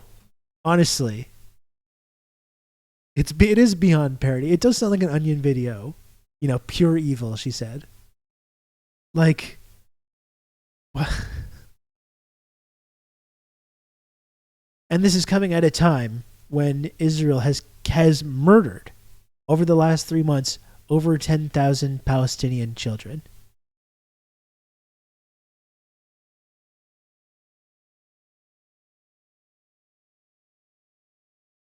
Let's hear more from this.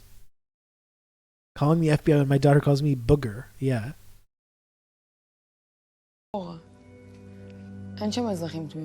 There are no innocent civilians there.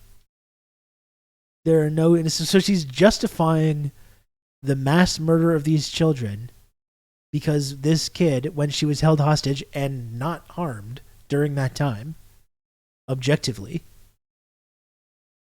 and then pivots to justifying the murder of tens of thousands of Palestinian children. Families there live under the Hamas.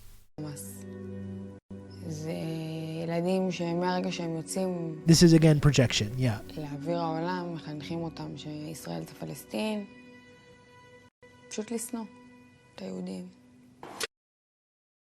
Again, projection. If you want to make that argument, no innocent civilians, it's far, far easier. And again, this is not something that I agree with, folks, but it's far, far easier to make the case that there's no innocent civilians in Israel. Look at the polling numbers right now in Israel of Israeli civilians, setting aside these civilians who have served in the IDF. But look at the polling numbers of Israelis that fully support the mass murder and ethnic cleansing campaign that Israel's engaged in right now. who are taught from the time that they're born to hate Palestinians and Arabs and to view the land as Israel rather than Palestine.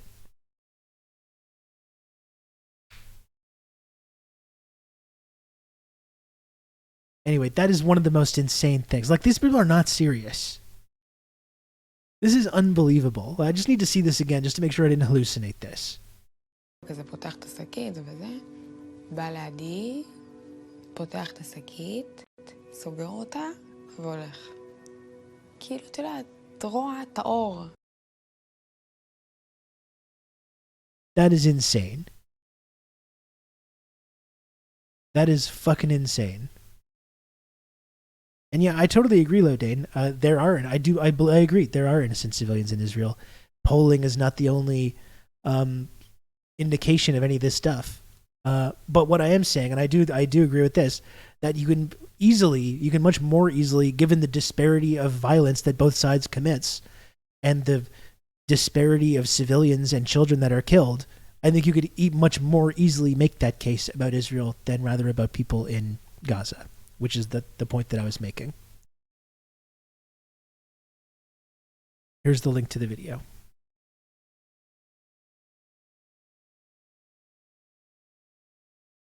I once saw a kid make a scrunched up nose and tell me I smelled. That kid worse than Hitler.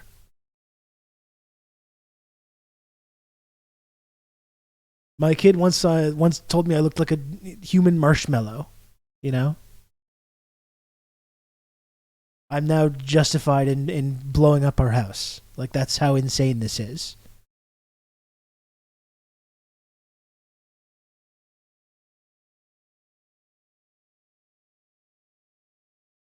Okay, but first we turn to Ali.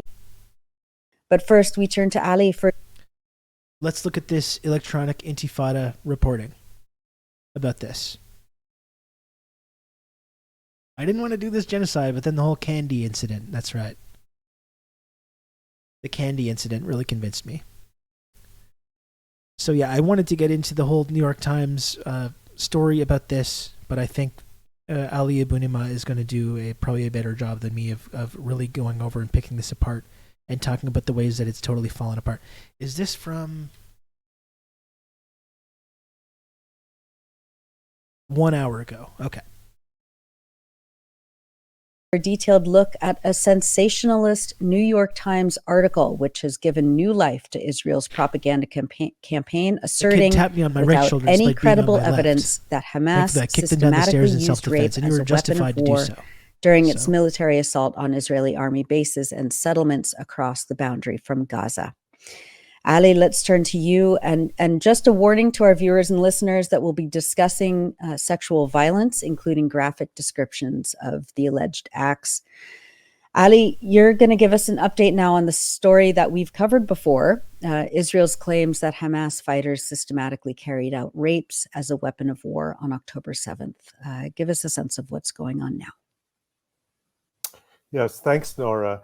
As you'll remember, we examined these claims in detail during our live stream on December 4th, and then we cut that into a separate video that has been viewed almost 200,000 times on YouTube. And I think we showed pretty conclusively that Israel had presented absolutely no credible evidence to support these inflammatory assertions, and that this was a propaganda campaign to demonize Palestinians as monsters, to try to erode support for them, and to distract from or justify Israel's genocide. Testimony after testimony. In other words, by the way, there are no testimonies in this article. War propaganda. We'll add a link to that video below, because a lot of the analysis we did then also applies to what we're going to talk about today. Yeah.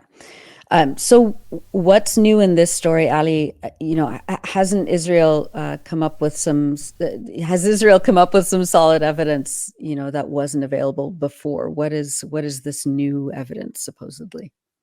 The short answer is a resounding no, but on December 28th, the New York Times published a big story that has revived the rape claims. It's a sensational story headlined "Screams Without Words: How Hamas Weaponized Sexual Violence on October 7th. The lead author is Pulitzer Prize-winning reporter Jeffrey Gettleman, which I suppose gives the story extra weight. Mm-hmm. Exactly. And what And I do you believe think it's was this the family intended in the effect? picture that And have what disputed it this. has been the effect so far of this story? Well, I can tell you personally, I've had a couple of people say to me, you know, Ali, I watched your video from a few weeks ago, but surely now after this big New York Times investigation, you must acknowledge that the evidence is mounting that there was systematic sexual violence perpetrated by Hamas on October 7th. Right. And do you agree with that? Does this New York Times piece really change the picture? Well, again, the short answer is absolutely not. This is still a genocidal propaganda campaign, not based on any credible evidence, and I hope to show that today. Here's what Speak Up, a feminist initiative made up of more than a dozen women's and human rights groups in the Middle East region, has said in reaction to the New York Times report.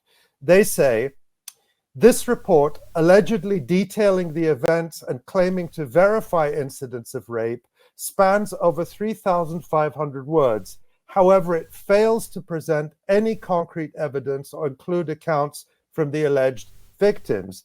They also say, and I quote, as Middle East and North Africa human rights organizations and feminist groups dedicated to supporting victims of gender-based violence and striving to eradicate sexual violence in all its forms, we recognize the possibility of sexual violence occurring in times of war and conflict. I think that's an important Despite caveat this, to we all find this. the New York Times report profoundly That's not what these stories are disturbing about. for its lack of credible arguments, evidence, and failure to engage with any of the alleged victims.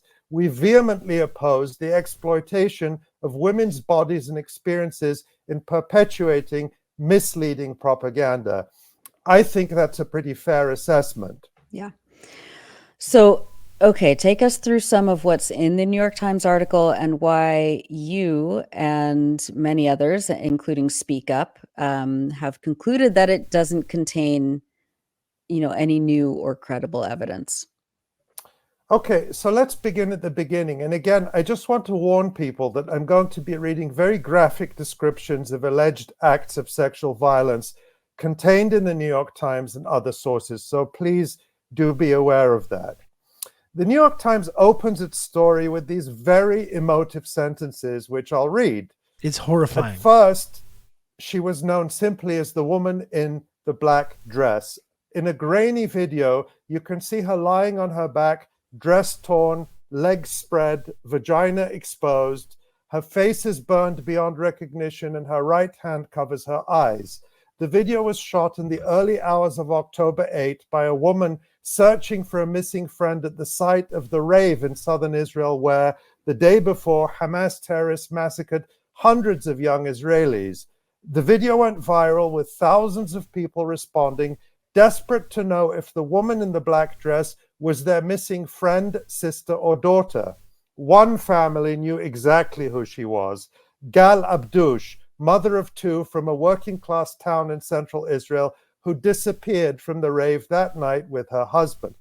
And then I will say $4.10. You say there are no consequences for these outlets spreading manipulative lies, just as there aren't consequences for the people in the Western world in the United States government that are arming and funding this mass murder campaign. And I'm going to go ahead and be skeptical about the fact that there ever will be any consequences. But if there was some kind of international institution at all that was possible to hold Israel accountable for this, like this case being argued soon, and I want to get to this after this segment, to talk about these accusations by South Africa that are going to be actually argued. Technically, I don't expect any consequences to come of that, frankly. But technically, the people in the West that contributed to it, including people in media and government, I think should be on the hook for contributing to this. I'm not expecting that to ever happen, but there are people in the U.S. government and in the media who would be culpable for contributing to a genocide if it's proven that they lied and manipulated people for the purposes of facilitating this. They absolutely should be. You're right. I agree. I'm not gonna. The history shows us that it's powerful people in the West committing horrific acts of murder and violence are very, very rarely or pretty much never actually held accountable for that. But it's nice to think that maybe this could be a time where that happened. But again, I'm a little skeptical about it. Goes on to imply that Gal Abdush was raped. The Times states, Erdogan getting involved quote, as well, doing everything but actually physically contributing to largely on the video evidence, which was verified by the New York Times, Israeli police officials said they believed that Miss Abdush was raped. End quote. Now, there's a lot going on here. First, the Times says that they verified the video. What does that mean? It means this is not journalism. You don't start journalism with sensational fiction. It's literally burying the lead if they don't present the proof first and foremost. The way you write a newspaper article is an inverted triangle with the most important and factual and new information at the top. So for those that stop reading early, they'll still understand what the fuck the story was about. This is intentional engineering. Yeah, exactly, Lodane. Like, it really starts off, all of these stories, they start off with the most extreme, horrifying descriptions of sexual violence that you can possibly imagine. And then all of the evidence and facts is all after that in the ensuing paragraphs, when, as we're talking about, it's each and every time indicated that, by the way, there is no actual evidence for this, but there are some secondhand reports of people that witnessed these things or Israeli officials that suspect that these certain things might have happened. That's what it's all based on. And then they spin the most evocative, descriptive portrayals of sexual violence that lead off these articles. It means only that the video is really of Gal Abdush, but absolutely nowhere does the New York Times claim that the video shows Abdush being raped. They then state, and I quote, Israeli officials say that everywhere Hamas terrorists struck, the rave, the military bases along the Gaza border, and the kibbutzim, they brutalized women, end quote. Hey, Timmy. In other words, this is an accusation from the Israeli state. It is not evidence. And then directly after this, the New York Times claims that Gal Abdush has, quote, become a symbol of the horrors visited upon Israeli women and girls during the October 7 attacks. So that's the setup from the New York Times. Here is this poor woman who was raped, and she's just one of countless women and girls who suffered the same horrible fate. But already, even this thin innuendo about Gal Abdush is falling apart. How is it falling apart? Well, on January 2nd, Gal Abdush's sister, Miral Alter, came out and denied and denounced the New York Times' insinuations that Gal was raped on October 7th. Alter responded to a post on Instagram by Israeli propagandist Joseph Haddad, who was playing up the New York Times. Yeah, you're right, $4.10. I hate this it's the selective deployment of the idea of who is a terrorist and who is not is one of the most insidious forms of Western propaganda for many, many years now. And yet describing Soleimani as a terrorist who's a fucking general for a nation state, or describing Hezbollah as like a terrorist group. Like this is a organized, like a political and military faction. You know? And again, who's committing terrorism and who's not, you know? I have people trying to split hairs on that in my mentions on another tweet that I did where I talked about asking this question, you know? That fucking dipshit Tristan Hopper talking about, they're pro-terror rallies. And just saying, who's committed more terror? Hamas or the IDF? Obviously, in no comparison whatsoever, the IDF. But it's like, oh no, the violence that they do, that doesn't count as terrorism. Like when you have an army or whatever, then it's not terrorism. It's only terrorism when it's like you're some oppressed or colonized group that are cobbling whatever weapons you can together and trying to engage in some kind of violence in order to destabilize or overthrow your colonizers. I guess that's what terrorism is. But like, it's complete nonsense.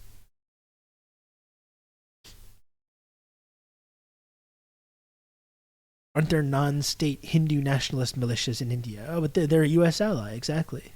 Yeah. No, that's how that works. You're a terrorist when you're a official enemy of the United States of America or Israel. It is melanin-based, exactly, because obviously these... when our news media in the West gives explicit instructions to Ukrainian civilians to make Molotov cocktails to throw at Russian tanks, that doesn't count as them supporting terrorism or encouraging terrorism, of course. Cuba is still on the international list of terrorism, which is one of the most insane things I can imagine. And Biden was asked about this the other day, the Biden administration, and they're not even considering removing Cuba from that list, which is insane. Report claiming that there Just were all mass of Cuba, rapes. that's right. Here's some excerpts of what Miral Alter wrote in her rather long comment, which we have translated from Hebrew. She starts by saying, "So, the lady in the black dress is my sister. I really don't understand all the media reports about this story. Why do I say this? Because there were so many horrible stories, even more horrible. So why especially her story? This is her sister. All because of one video that was distributed without the family's knowledge, without permission." And then Miral Alter says, and I quote, "Yes, they raped. Yes, they slaughtered, cut off heads and body parts. But in the case of my sister, no. Why not? At 6:51, Gal sends us a message to the WhatsApp group. We are on the border. You don't understand what's going on. Such explosions. We are out of here. At 7 o'clock, my brother-in-law calls his brother and says, they shot Gal. She is gurgling. So how in 4 minutes did they rape, slaughter, and burn her?" End quote. So note here that Miral Alter is repeating the widespread claims. Who was responsible for these explosions and these people being burned also is not actually Israelis has been clear. fed by the government and media. But she specifically and categorically denies that the family believes this happened to her sister Gal Abdush. And she points out that from their perspective, this story is totally implausible. Miral Alter also states, quote, "There is no medical evidence or test proving she, Gal, was raped." I mean, you can count putting on journalist me. malpractice aside, to talk you through all this. $4.10. Thanks for the gifted sub. I appreciate it.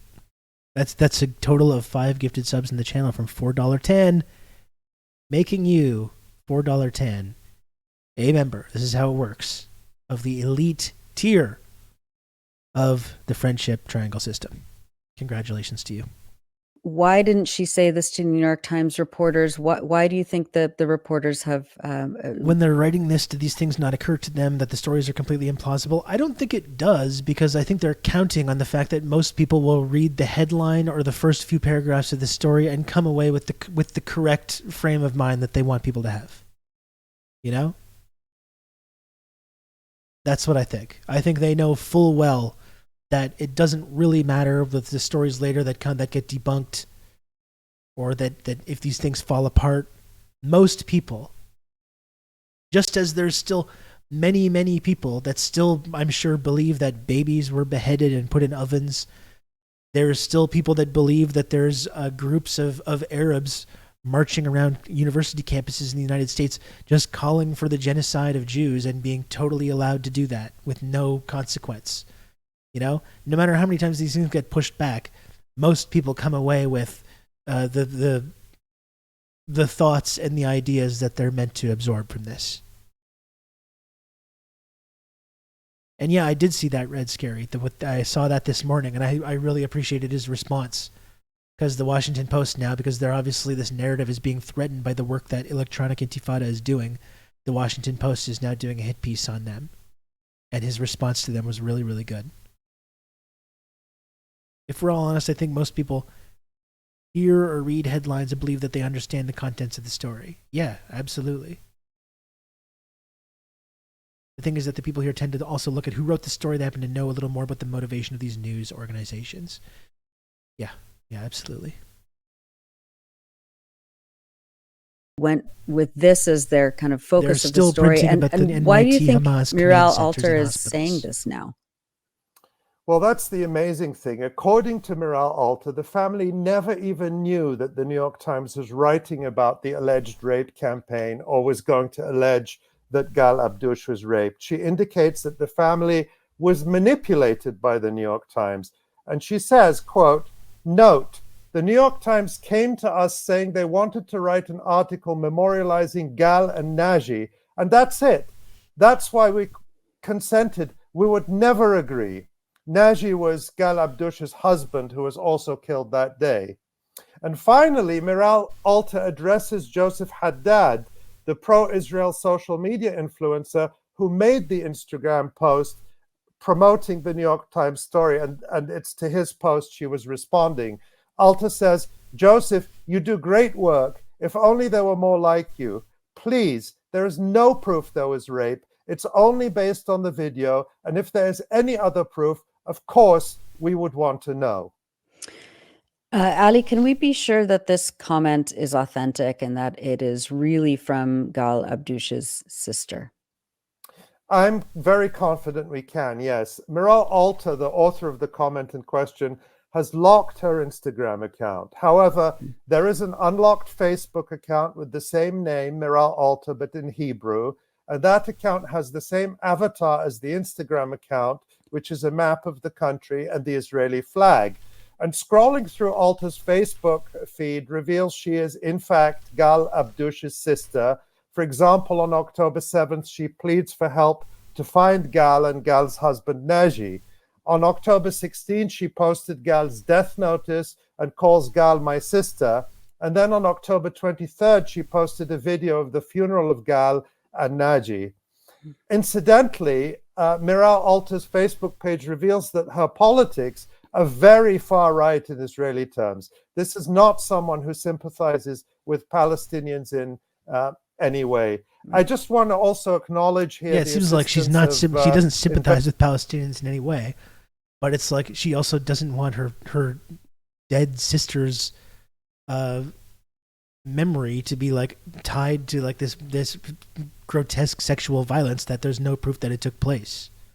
That seems like the motivation here, not to be some kind of like Palestinian sympathizer or peacenik or anything. Investigative journalist David Sheen with translation and verification. Thank you, David. Yeah, thanks, David. Okay, so this is a pretty whole-scale, discrediting of the New York Times story. We could stop right here and just, for once and for all, be done with it. But I'm assuming you have more.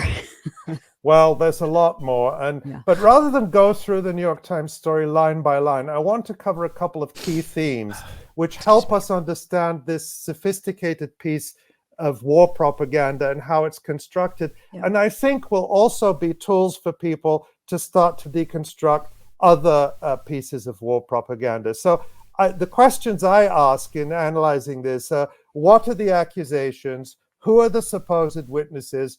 What is the alleged evidence, and who are the alleged victims? Great. Okay, so let's start. What are the accusations?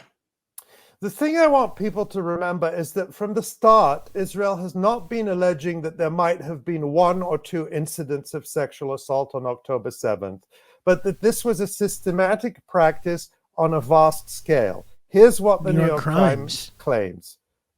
A 2-month investigation by the Times uncovered painful new details establishing that the attacks against women were not isolated events, but part of a broader pattern of gender-based violence on October 7th. Remember the similarities Relying with the Libya on video and footage, Gaddafi. Photographs, GPS data from mobile phones, and interviews with more than 150 people, including witnesses, medical personnel, soldiers, and rape counselors, the Times identified at least 7 locations where Israeli women and girls appear to have been sexually assaulted or mutilated. End quote. A couple of things to note here. First, they claim there was a broad pattern or broader pattern. And then they suggest there's lots of evidence, including video footage. It all looks very solid to the casual reader, doesn't it? Right. But you would think from their big, bold claims that there would be tons of evidence. However, as we'll see, there isn't. The New York Times They've been saying this for months. They had evidence for months, and now all they have to show any of it, and it sucks. And it immediately falls apart on the tens of basic thousands scrutiny. filmed on October 7th, that in which a sexual assault can be seen taking place. That is a really inexplicable absence if this was indeed a deliberate and broad campaign of sexual violence, as Israel and the New York Times allege. The evidence should simply be everywhere. Yeah. Okay, so what about the witnesses? The New York Times says that they interviewed dozens of people, and it's the New York Times, a credible outlet. Surely, that should amount for something. Right. They say more than 150 people, including witnesses, medical personnel, soldiers, and rape counselors. Let's start with the supposed eyewitnesses. The Times states, to be honest, violence against women is a gigantic chunk of American Islamophobia. My mother, you would, without malice, warn me as her daughter that Middle Eastern men... My mother would warn me without malice that Middle Eastern men do not treat women the same as Western men do. She was sold the same bill of goods. And I think it's a weird claim, too, because it's like, we don't need to sit here and suggest that there's not misogyny in any world, but like all cultures are misogynistic. This idea that but we're really nice, but these guys though, they're really have these archaic views. I mean, I think that's really falls apart, and it's not absolving people of any culture of being of having these kind of maybe archaic views or misogynistic views. But suggesting that it's this specific cultural thing that's absent from the West and is part of this scary kind of Eastern trend, I think that's pretty absurd. There's no misogyny in the West or here on this channel, especially not on this channel, which is one of the premier women-respecting channels on this entire platform of Twitch.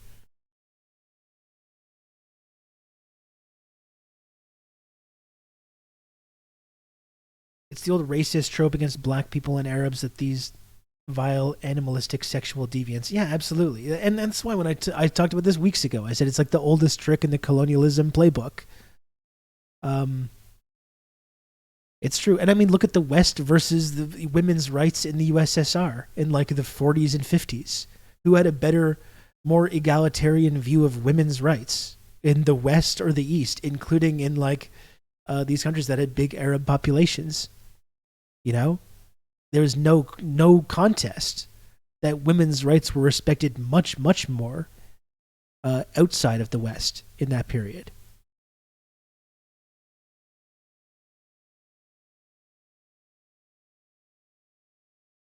It's exactly the same playbook that these savages need our civilizing force to save them from themselves. Yeah, for sure. The white man's burden, right? This is the whole justification for all the violence and exploitation of colonialism.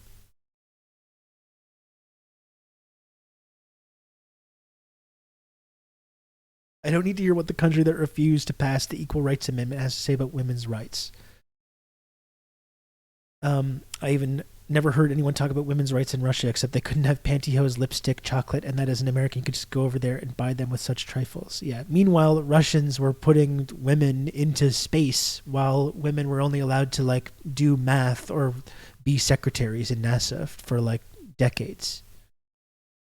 Yeah, they used the same lies to get Emmett Till and others lynched. Like this is as we've talked about over and over the last couple of weeks. These are justifications for colonialism and exploitation and violence and dehumanization of these oppressed groups that have just been employed time and time again over and over throughout history.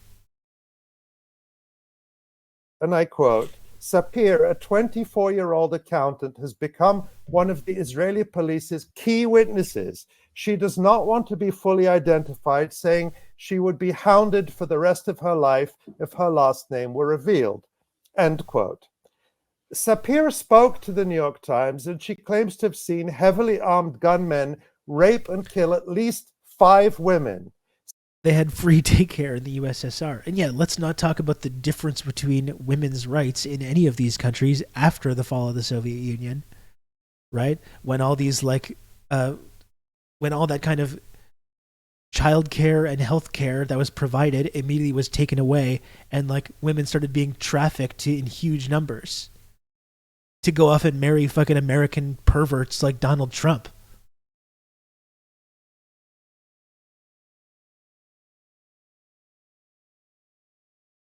Yeah, and used about indigenous tribes in the Americas. Absolutely. in the settlement of North and Central and South America, in the slave era, in the Jim Crow era, throughout the British Empire, in India and Afghanistan and elsewhere. Just over and over and over again. Sapir said she herself had been shot and was feeling faint and lying in the bushes when she saw what happened. Again, a warning that this is very graphic.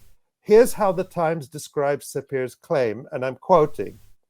The first victim said she saw a young woman with copper-color hair. Let me start that again.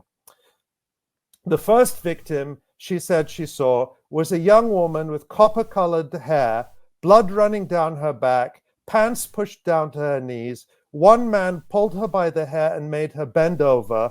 Another penetrated her, Sapir said, and every time she flinched, he plunged a knife into her back. She said she then watched another woman shredded into pieces. While one terrorist raped her, she said another pulled out a box cutter and sliced off her breast. Like, this is just the fucking one continues to rape her, and the other throws her breast to someone else, and they play with it, throw it, and it falls on the road, Sapir said. She said the men sliced her face, and then the woman fell out of view. Around the same time, she said, she saw 3 other women raped and terrorists carrying the severed heads of 3 more women, end quote. Now, that, of course, sounds pretty horrifying and dramatic. The first thing to say here is that this is not a new supposed eyewitness. This is the same person whose testimony Israeli police presented at a press conference back in November and who we discussed in our December 4th video as well.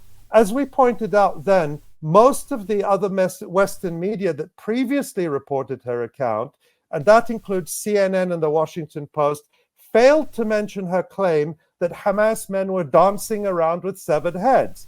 And that's because this outlandish claim that has never been corroborated totally discredits her as a witness.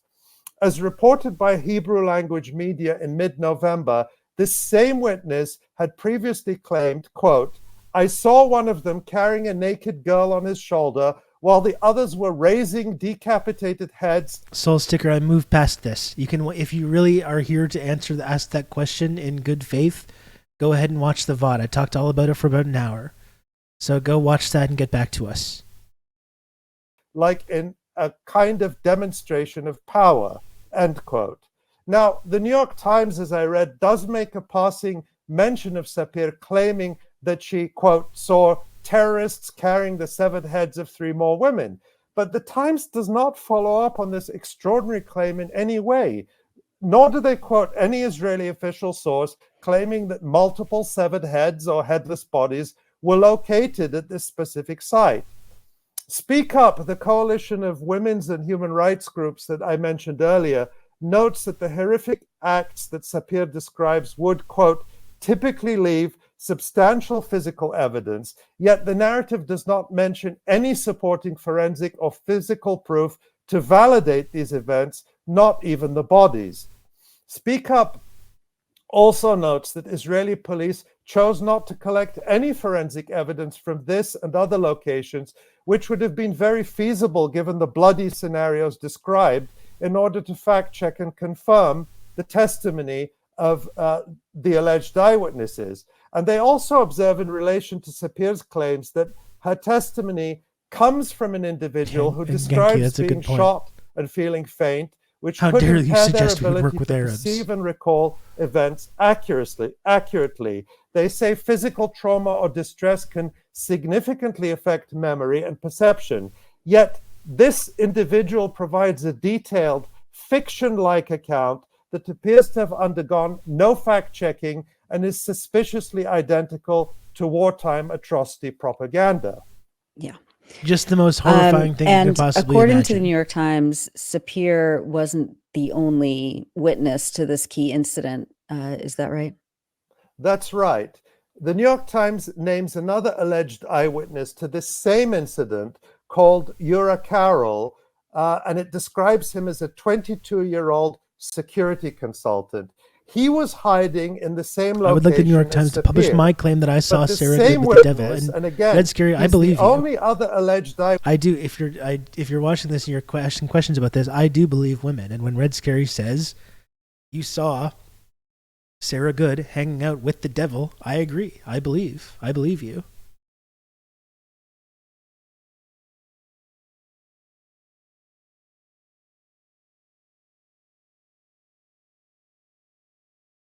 It just would be nice if you posted the evidence on the Twitter threads, because right now it looks bad with all the community notes. I don't know if you want to look at the community notes on that tweet soul sticker or fucking links to Wikipedia. If that's enough for the community notes to really like make you think that it looks bad, I don't know what to tell you. I don't like getting in back and forths with people asking me bad faith questions on Twitter.com. I made a provocative statement to highlight the link between Western intelligence, including the CIA and Mossad, with ISIS, which there's a lot of evidence that you can look at. Very easy to find if you want to. Or you can take a look at the first hour of this stream when I talked about it in detail. So if you want to know, get that information, there's a number of ways for you to find that out. Thank you for worrying about me, though. I do appreciate that. Thank you for worrying. I'm glad that you're looking out for me. Witness to this incident appears to have changed his story. Here's what the New York Times says, quote, in an interview, Mr. Carroll said he barely lifted his head to look at the road, but he also described seeing a woman raped and killed, end quote. Now, the first thing to note here is that he claims he barely lifted his head, and yet he somehow saw all this going on. He also doesn't say anything about Hamas men prancing around with a bunch of severed heads, something I suspect would be very hard to miss if it actually happened. But what he's telling the New York Times is completely different to what he was previously reported as saying. Here's how the Israeli newspaper Haaretz reported his account on November 8th about the horrifying rape, You're gonna have good old Rob to talk you through all this. Dummy Dorko, thanks for the gifted sub. I appreciate that. If you want to be in the trenches posting sources, go for it. It's not every poster's burden. No. Again, I made a tweet that asked a question in a provocative way, I'll grant, that highlights the links between Western intelligence and ISIS, and I'm comfortable with that. If you think a community note that points to a Wikipedia page is enough to make you ask that question, I don't know. Okay, I don't know what to tell you. That information is out there, though. It's really easy to figure this shit out.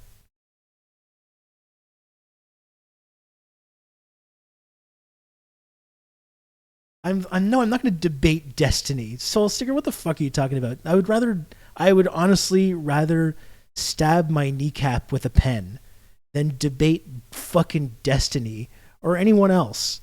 The guy is a huge loser with no morals. I don't want to talk to him. I don't want to debate him. I don't care. I'm sick of him fucking clout chasing off me because he's this empire worshipping dickhead. I don't care. He can talk. He can say whatever he wants. I'm not interested in speaking with that guy under any circumstances. Dancing around with severed heads that Sapir claims to have seen. And I quote now from Haaretz, and this was back in November. Another witness who has recounted the incident to police was a man who was hiding behind the eyewitness. And I'm sure he's going to. I'm sure he debunked that tweet. If he's talking mad shit, he debunked my tweet by using his usual research of looking at a Wikipedia page. Because he's a moronic Gusano dipshit. He said she told him at the time what she saw. End quote. So this second eyewitness, now being cited by the New York Times, said way back in early November that he did not see the rape, but only that Sapir told him about it. And yet now he's repeating it to the New York Times as if he saw it himself. So apparently the New York Times did not even take the basic journalistic step of checking whether the claims of this supposed eyewitness have remained consistent over time. Yeah. What about any other reports on any other eyewitness accounts in this New York Times story? Yeah. The New York Times claims there was one other incident of rape in a different location and that there were 2 eyewitnesses for that incident. The first eyewitness is someone called Raz Cohen, whom the New York Times identifies as having worked recently in the Democratic Republic of Congo training Congolese soldiers. That sounds very wholesome. Yeah. According to his account, he was, quote, hiding in a dried up stream bed, end quote.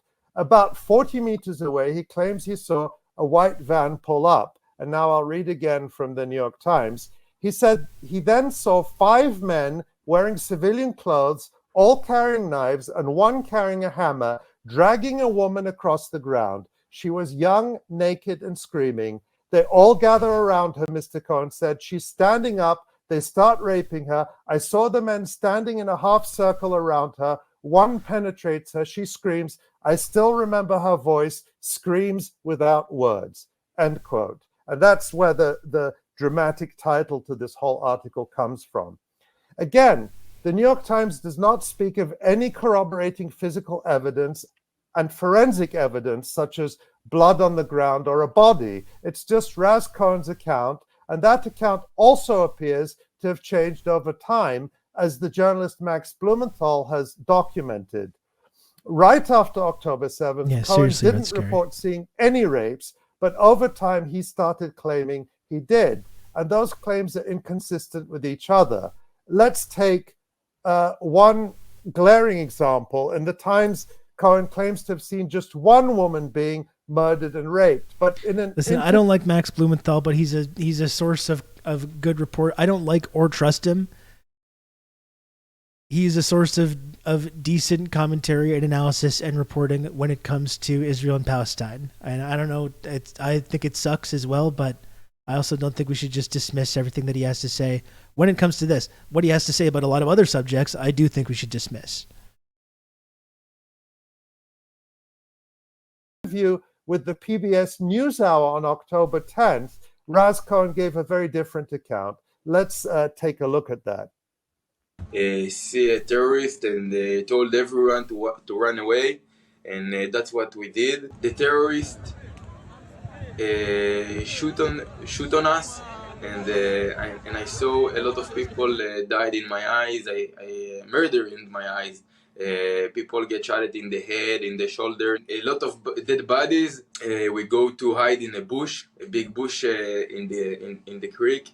And we was in the bush something like 6 or 7 hours. A lot of terrorists go around us and searched for people to kill. The terrorists, people from Gaza, raped girls, and after they raped them, they killed them and murdered them with knives, or the opposite.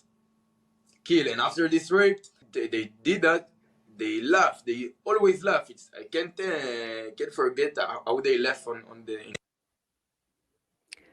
Jesus Christ. Yeah. So as you can see, Cohen there seems to be talking about a number of rapes, but in the New York Times it's only one. Yeah. And then Max Blumenthal has pointed to a number of inconsistencies over time in Raz Cohen's stories, in that he appears at the beginning right after October 7th, then he disappears for a while, and then he comes back into the media right at the point where Israel relaunched this propaganda campaign about mass rapes back in the end of November, early December, around the time we talked about it on the live stream last time. Right. And the Times claims that there is a second witness to this alleged incident too. Is that right? Yeah, the Times states, and I quote, Shoam Geta, one of Mr. Cohen's friends and a fashion designer, said the two were hiding together in the stream bed. He said he saw at least 4 men step out of the van and attack the woman, who ended up between their legs. He said that they were talking, giggling, and shouting, and that one of them stabbed her with a knife repeatedly, literally butchering her. And I mean, obviously this is very convincing, right? Don't you find this convincing? Well, I mean, the thing to notice here is that the Times does not even quote Goethe specifically saying the woman was raped, although he does claim to have seen what, by any account, would be a brutal attack. However, this is not the first time that Goethe has spoken out. He's quoted in an NBC News report on October 8th, which claims he watched as a woman was cut with a knife, but there's no mention then of any rape. Goethe, who has now been deployed to Gaza as part of the Israeli military, is very active on Facebook. We found none of his earlier posts. And this is a really good point, Red Scary. Like, it is also so stupid because even if this were true, how would it justify murdering tens of thousands of people, half of them children, displacing millions, and starving everyone who has survived the bombing? And I think that's the one thing we need to take away. It's really important to, like, talk about these stories and poke holes in these stories and debunk these stories. But even if every single narrative was true about October 7th, which is not something that I believe, even though I'm not going to sit here and suggest that it was nice and that nothing bad happened. That's not something that I have ever said at any point on this program. But even if it all was true, that would not justify the 3 months of mass murder, carpet bombings, 10,000 children killed, and now the population being starved, with this obvious stated goal of like ethnic displacement, which multiple Israeli officials have spoken of very excitedly on numerous occasions. None of that is not, there's no justification for that.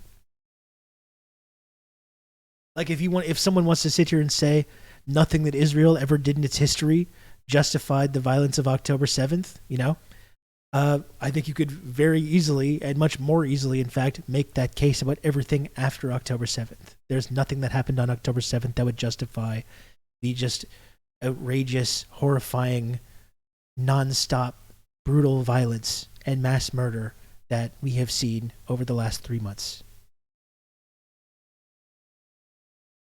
It's about October 7th saying anything about trying to ship them witnessing to a the rape. Congo. Yeah, where have I heard this Goethe shit before? and his family also appear to be monetizing his Where have we heard this experience on before? October 7th in order to sell his fashion line. But the thing to remember here this guy's is so that the New York traumatized by Times this, is claiming the a horrible things that he broad saw. pattern of rape as a weapon of war. But these are the only so-called eyewitnesses they managed to produce during their 2-month-long investigation. It's not very much. No. And the Times does say that they talked to rescuers and medics, right? I mean, what about the credibility of their testimonies? Right. Well, one of the key sources for the New York Times article is actually the Israeli military. The same organization that has slaughtered more than 22,000 people in Gaza over the last 3 months. And they've also been the gatekeepers for the New York Times, deciding who they can and can't talk to. The New York Times even says in the article that they could only speak to certain people under conditions set by the Israeli military. And you only have to imagine the Times taking the Russian military seriously as a source on, say, alleged atrocities by Ukraine. But that's exactly what they do throughout this article when it comes to the Israeli military, which, as we know, doesn't exactly have the best relationship with the truth. But they also appear to have relied extensively on an organization called Zaka, which the Times describes as a non-profit emergency response. You can count on me. You're going to have a good old Rob to talk you through all this. And credible. Love your continued coverage, TRRS Sankara. Kate Chewy, thanks for the 9 months of Tier 1. I really appreciate it. Happy to have you here. But that is very far from the case. What do we know about Zaka so far?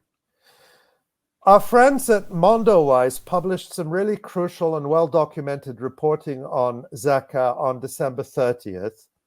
They point out that Zaka is a religious Haredi organization specializing in collecting dead bodies and body parts from sites of unnatural deaths and transporting them to morgues according to strict Jewish religious laws. It is extremely controversial, even within Israel. On religious grounds, they oppose forensic examinations and autopsies.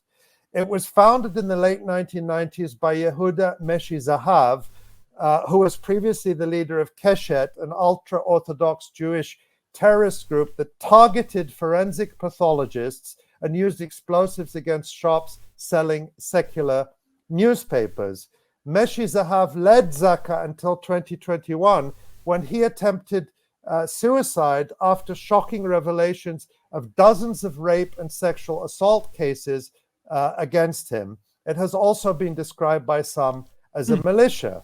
Now, Zaka members have been widely quoted in press reports about October 7th, including this New York Times piece.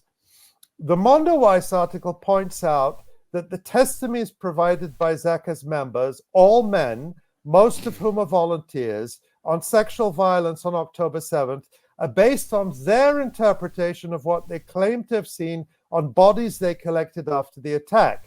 Not only do these men lack the professional qualifications to make such assessments, they are not medical experts, but their testimonies also lack details. No age, no location, and no time. Details and/or evidence have not been given to journalists who have asked to see them while reporting on these testimonies. I appreciate you, This means that it is impossible to either confirm or debunk them. That's from Mondoweiss. Mondoweiss also points out that many of the to talk you through all this.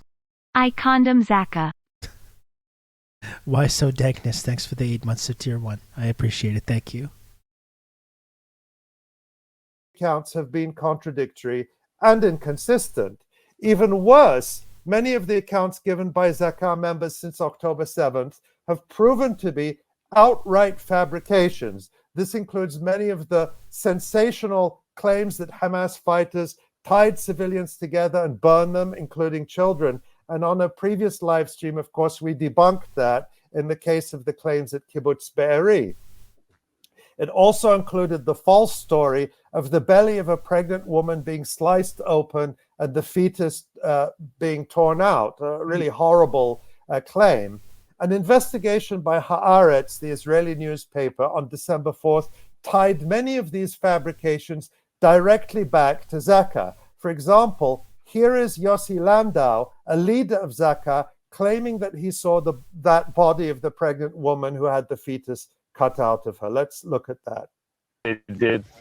But I can tell you, I witnessed myself when I got into the house and I saw that lady on the floor in blood, and I turned her over. I saw her stomach is wide open, ripped open, and a baby, an unborn baby, is there stabbed. And she had a gunshot in the back of her head. And as you can hear right there, yeah, he's saying he saw it with his own eyes. Now, Haaretz says that this exact same story was repeated to them by a member of Zaka who they don't name. It may have been Yossi Landau. It could have been someone else, but they say a member of Zaka, and that it took place in Kibbutz Be'eri. And here's what Haaretz concludes, and I quote, they got a comment from the kibbutz about this, about the many allegations that were made, and here's what they say, again, quoting from Haaretz. The kibbutz adds that the story of the pregnant woman reported by Zaka is not relevant to Be'eri. The police say the case is not known to them, and a pathology source at the Shura army base told Haaretz that he was unaware of the case. And since then, that was on December 4th, that Haaretz article, nothing has come to light. This was a fabrication. And on October 11th, CBS News reported the following, and I quote, Yossi Landau, the head of operations for the southern region of Zaka, Israel's volunteer civilian emergency response organization, told CBS News he saw with his own eyes children and babies who had been beheaded. Same guy? End quote. As we all know now, the beheaded babies story, which was also repeated by President Joe Biden, is totally fake, a fabrication. And in their response to Haaretz, Zaka said the following, and I quote, the volunteers are not pathology experts and do not have the professional tools to identify a murdered person and his age or declare how he was murdered, end quote. And yet, Nora, the New York Times relies on Zaka and the claims of its volunteers, including specifically Yossi Landau, who you just saw lying on that video clip. Biden said he saw it himself. That that's women right. and girls allegedly found dead were also actually raped. This would be really laughable if it were not just so horrible and serious what we were dealing with. And I want to say also, the Mondoweiss article details Zaka's ties to the Israeli government and to Prime Minister Benjamin Netanyahu, who praise it for its role in Israel's post-October 7 public relations campaign, because they say that people who are identified as rescuers or first responders have an inherent credibility. Right. So again, another like apolitical humanitarian adjacent group that has absolutely no stake in, fomenting or coming up with any of these like absolutely atrocious stories. Ali, what else caught your attention in terms of witness accounts? I'm using scare quotes like more than I've ever used in my life here. Right. The New York Times includes a story provided by a paramedic in an Israeli commando unit who has claimed that he found the bodies of 2 teenage girls together in a room in Kibbutz Be'eri. This story has been reported by other media over the past couple of months as well. According to the Times, the soldier claimed that one of the girls was lying on her side with boxer shorts ripped, bruises by her groin. The other was sprawled on the floor face down, he said, pajama pants pulled up to her knees, bottom exposed, semen smeared on her back. That's from the Times. Now, the Times admits that they were only allowed to speak to this paramedic with the permission of the Israeli military and without identifying him. Now, in our previous video on this topic, we reported on how I think it's amazing in all this Western reporting how the idea that there could be dishonesty in the people that are making these claims is just never considered. Like it's not presented to the reader. They can't be verified. It's presented as total fact. And the long history of Israel lying about this exact thing, even over the last 3 months, is just not factored into this ever in any way. Like, it's truly amazing. The idea that anyone could just be lying about this is just not considered. Very same story has been debunked. No 2 girls fitting this description were found together in Kibbutz Be'eri. No forensic evidence was ever collected, and no photos were taken corroborating this claim. And recall that on December 22nd, the New York Times published its own very lengthy article on Kibbutz Be'eri, separate from the rape article we're talking about today. That article about Be'eri makes no mention of 2 girls being found together in this manner, and it makes no mention of any rapes or sexual assaults in Kibbutz Be'eri whatsoever. I wonder if it had mentions at all the tank crews firing shells at homes in Kibbutz Be'eri, which is something that has been confirmed. I wonder if that's present in that article or not, about the terror that took place in that village on that day. The rampage that has traumatized a nation, as they say in the New York Times. You said you want to talk about the evidence the New York Times says does exist. What about that? Right. You might recall that in our previous video, I said there had been a number of articles and reports on Israel's mass rape claims. That includes in Haaretz, the Times of Israel, CNN and the Washington Post, the Sunday Times in the UK, and others. And I said that all these stories fit a very distinct pattern. They all start with very sensational and shocking headlines and then claim systematic rape and atrocities on October 7th. But then, over the course of hundreds or sometimes thousands of words, the articles provide excuse after excuse for why there is no forensic evidence, no photographs of crime scenes, and most glaringly of all, no living victims and accusers. Mm-hmm. And this New York Times story fits that pattern exactly. You can just go through it paragraph by paragraph and tick off all the excuses, and they're all the same ones we've seen before. So, for example, They claim that Israel was too busy on October 7th to collect forensic evidence. They claim that Jewish ritual requires the quick burial of bodies, and so that's why there were no autopsies. They claim that the Zaka volunteers have religious restrictions against photographing bodies, so they didn't document any of the crime scenes. That's convenient when, when your whole organization is tasked in describing these kinds of things. The effect of all this on the reader is to convey a message that you have to take our word for it because we're the New York Times, and, well, there's no smoke without fire, right? Right. And if you don't believe it, you're a rape apologist, and maybe you're an anti-Semite as well. Right. Definitely. It's all really highly manipulative and dishonest, but it's sadly what we've come to expect. Yeah, from maybe the you can find someone that's secular to do that work. Promoted the Bush administration's lies about weapons of mass destruction, among so many other lies over the decades. Yeah. In our last video, you said that Israel had not identified any living survivors claiming to have been victims of sexual assault or rape on October 7th. Is that still the case definitively? Does the New York Times speak to any? Well, this is the key. The New York Times says that Israeli authorities have still given no number or estimate for how many people were victims of this alleged pattern of rape as a weapon of war. They also state, and I quote, "No survivors have spoken publicly." But there is this intriguing paragraph. Quote, "There are at least 3 women and 1 man who were sexually assaulted and survived, according to Gil Chorev, a spokesman for Israel's Ministry of Welfare and Social Affairs. None of them has been willing to come physically for treatment," he said. 2 therapists said they were working with a woman who was gang raped at the rave and was in no condition to talk to investigators or reporters.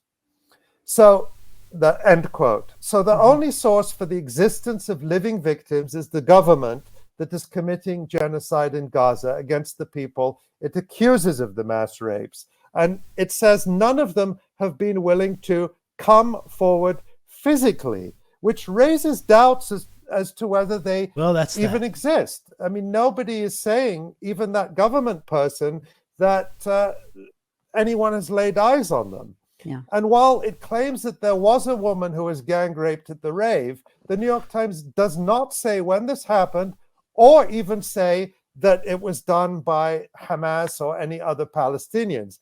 These omissions suggest that if this woman exists, she might well have been assaulted prior to the Hamas offensive by other people attending the rave. But remember, the Israelis keep telling us that A, this was a broad pattern, a campaign of rape as a weapon of war, and B, that we have to believe women.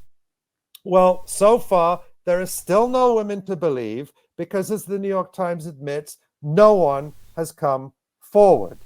They even have this extraordinary quote from the director of the Association of Rape Crisis Centers in Israel, a woman called Orit Soltsianu, and she says, "Many people are looking for the golden evidence of a woman who will testify about what happened to her. But don't look for that. Don't put this pressure on this woman," Soltsianu said. She then claims the corpses tell the story. End quote. Except that the corpses don't tell the story because no forensic evidence was collected from the corpses, no autopsies were done, and no crime scene photographs were taken. And we've just talked about the quality of the so-called eyewitnesses. So again, what they're saying here is just take our word for it. And if you ask too many questions, it means you're a bad person and a rape apologist who refuses to believe women, and you probably hate Jews too. Exactly. 30,000 corpses also tell us. It's often said that rape is, endemic during armed conflicts, that it's regularly used as a weapon of war. Why couldn't that be a possibility here? Well, one thing to say, Nora, is that, even if they find that there were a victim at some point who and proof that this victim was attacked, that's not the same as saying that there was a pattern of rape and rape as a weapon of war. But they still haven't even credibly shown that. But rather than answer you in more depth myself, I'm going to refer to Craig Mukhaiber, the UN human rights official who resigned over the UN's inaction regarding the genocide in Gaza. Of course, we interviewed him on our own live stream a few weeks ago. But in an interview on the Useful Idiots podcast also a few weeks ago, he addressed the mass rape claims in detail and also talked about how these things should be investigated. And our friends at Useful Idiots have given us permission to play a couple of minutes of that. And I think it's worth listening to, because Mukhaiber is a human rights defender who worked within the UN system for decades and knows exactly how these things should be done. So let's listen to Craig Mukhaiber answering a question from Useful Idiots co-host Katie Halper.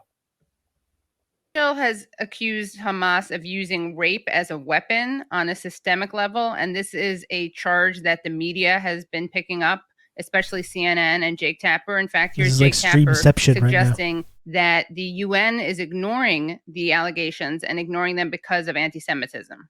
CNN has led the coverage when it comes to the evidence mounting in Israel of rapes and sex crimes committed by Hamas against women and girls, maybe even against men, on October 7th. Why do you think the United... He's still talking about this, even as these stories are all falling apart. Like, it's actually amazing. Nations and the international community has been so slow to condemn these atrocities? I can't think of a real reason. Well, let me just put it this way. I've heard anti-Semitism hypothesized as a reason why the UN and the international community might be so slow to acknowledge this. What's your reaction? Yeah, well, I mean, if you ask me, as somebody who's worked in conflict zones and everything for a very long time, I would say that it's entirely possible that some sexual violence occurred on October 7th. And if it did, that's a horrific war crime, and any perpetrators have to be held accountable. Completely under agree. the rule of law. Not held accountable by attacking civilian populations or carrying out torture or abusing fighters or anything like that. But if it did, it wouldn't surprise me, because it always happens. It's a common feature of every armed conflict I've ever seen. And indeed, we know Palestinians have been subjected to sexual violence at the hands of the Israelis, starting with the Nakba in 1947 and 48, and then throughout all of the decades since, and continuing up until today, with reported sexual violence being reported by Palestinian prisoners who've just been released in the prisoner exchange. So we know that that is still going on. So it's entirely possible that someone committed sexual violence on October 7th. It's also possible that there wasn't sexual violence on October 7th, because even though it's a constant feature of all situations of armed conflict, October 7th was just a matter of hours, right? It didn't go on for weeks or days. That would allow a lot of opportunities for abuses by soldiers that are so typical of every conflict.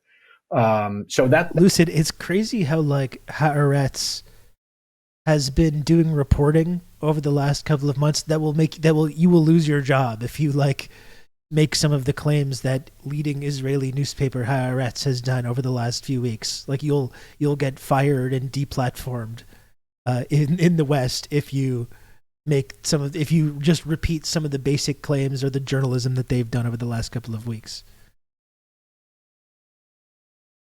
That's possible. Well, the truth is, at this stage, we don't know. And what people are being asked to do is to accept as fact allegations being made by the government of Israel. Remember, this is not victims coming forward.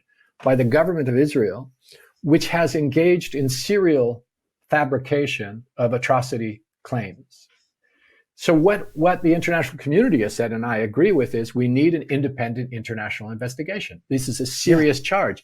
And if any woman or man was subjected to sexual violence, they have a right to have justice for that. And that means you need an independent international investigation to find out what happened, what didn't happen, right? Which also, by the way, applies to like how involved the IDF were in some of the murders of civilians, or the bombing of these kibbutzes, or the destroying or blowing up these cars escaping from this music festival from Apache helicopters. We can take Israel's word that they had nothing to do with that, even though there's been plenty of claims in Israeli media that have corroborated that. We're not going to know the answers to that without an actual international investigation. Why you need a ceasefire, because you need to carry out these kinds of investigations. But Israel has refused an international investigation. It's even refused to cooperate with the standing International Commission of Inquiry that is offered to do this. So you can't, on the one hand, say these things have happened and then not allow an investigation to discuss using internationally proven methodologies on how to deal with these things, on whether they have happened. So far, we haven't seen any evidence of one representation that's coming out of the Israeli government is a charge of a campaign of systematic sexual violence, a widespread campaign of, anything is possible, but we haven't seen even a hint of evidence that there was a campaign of systematic sexual violence on October 7th. Doesn't mean there was no sexual violence. And again, I will repeat, so people who are cutting out my comments to attack me as a rape denier, that any acts of sexual violence should be held accountable under the rule of law. But they haven't allowed an international investigation.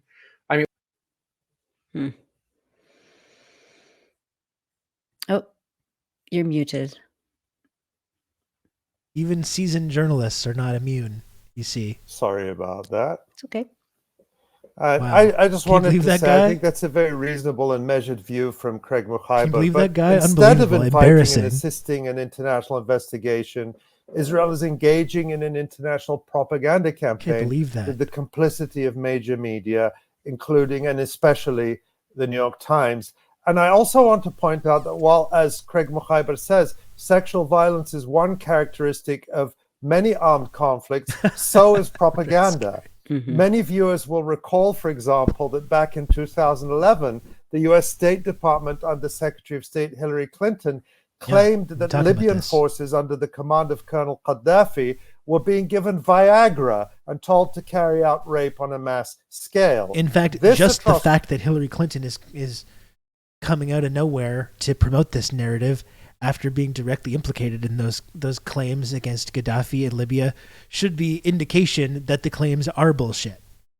You know, that should be all the evidence that you need to at least be reasonably certain that that is complete bullshit, these claims. The fact that Hillary Clinton's getting involved and has been directly involved in promoting these exact same claims, which were also proven to be false in the case of Libya. Story was deployed deliberately to convince Americans of the urgent need for U.S. and NATO. Maybe not the most credible person to talk about sexual violence, considering who she's fucking married to. Remember seeing the video of Hillary Clinton laughing maniacally after Gaddafi was murdered and brutally put on display. Later, however, U.S. intelligence officials admitted that there was no evidence for the Viagra and mass rape claims. Representatives of Amnesty International and Human Rights Watch and UN investigators also said that their organizations were unable to find evidence supporting the claims. But guess who Israel trotted out a couple of weeks ago to market its accusations of mass rape against Hamas? Let's take a look at that. Well, no. There it is. Many women there she and is. girls were attacked brutally by Hamas on October 7th. And they have testified to the gender-based violence. They have not testified. That's not true. That's a lie. And witnessed. As a global community, we that's must a blatant lie. To weaponized sexual violence wherever it happens, with absolute condemnation. And she doesn't. There can be she says, no justification. She says wherever it happens, but then doesn't condemn it when these credible accusations and actual testimonies and evidence are shown about sexual violence being perpetrated against Palestinian women and men in Israeli prisons. To say nothing of the sexual violence that her husband is deeply connected to and implicated in. And no excuses. Ugh. Sorry. Right. No, I think that's a gut reaction. Yeah. So that's an amazing reaction. As we now know, Hillary Clinton is telling another one of her lies when she claims that many women and girls in Israel have, quote, testified to the gender-based violence that they both experienced and witnessed. Mm-hmm. As the Times admits, not a single survivor has come forward and claimed that they experienced this kind of violence. Right. A woman did get denied candy, though. What is that's pretty much the same. The takeaway from all of this? I mean, the bottom line here is that Israel is committing genocide in Gaza and is desperate to distract attention from that, as well as to justify its crimes, with public opinion, especially progressive and liberal opinion, turning against it. Israel desperately needs to try to shore up support, and they think this is the perfect narrative to win over progressives and to divide the support base for Palestinian rights. Yeah. The power of the rape claims is that people are reluctant to question them. And that's exactly why we need to be the ones here who go through the claims and the so-called evidence with a fine-tooth comb. Really, what they rely on is classic racist and Orientalist notions of Palestinians and Arab men as demonic savages who have a predilection for such horrible crimes. Right. And recall that this idea of colonized people as dangerous brutes who attack and rape white and settler women is a very old one.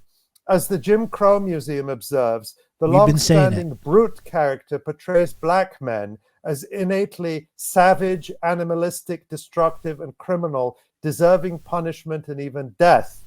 The terrible crime most often mentioned in connection with the black brute was rape, specifically the rape of a white woman. That's from the museum. And they add, at the beginning of the 20th century, much of the virulent anti-black propaganda that found its way into scientific journals, local newspapers, and best-selling novels focused on the stereotype of the black racist.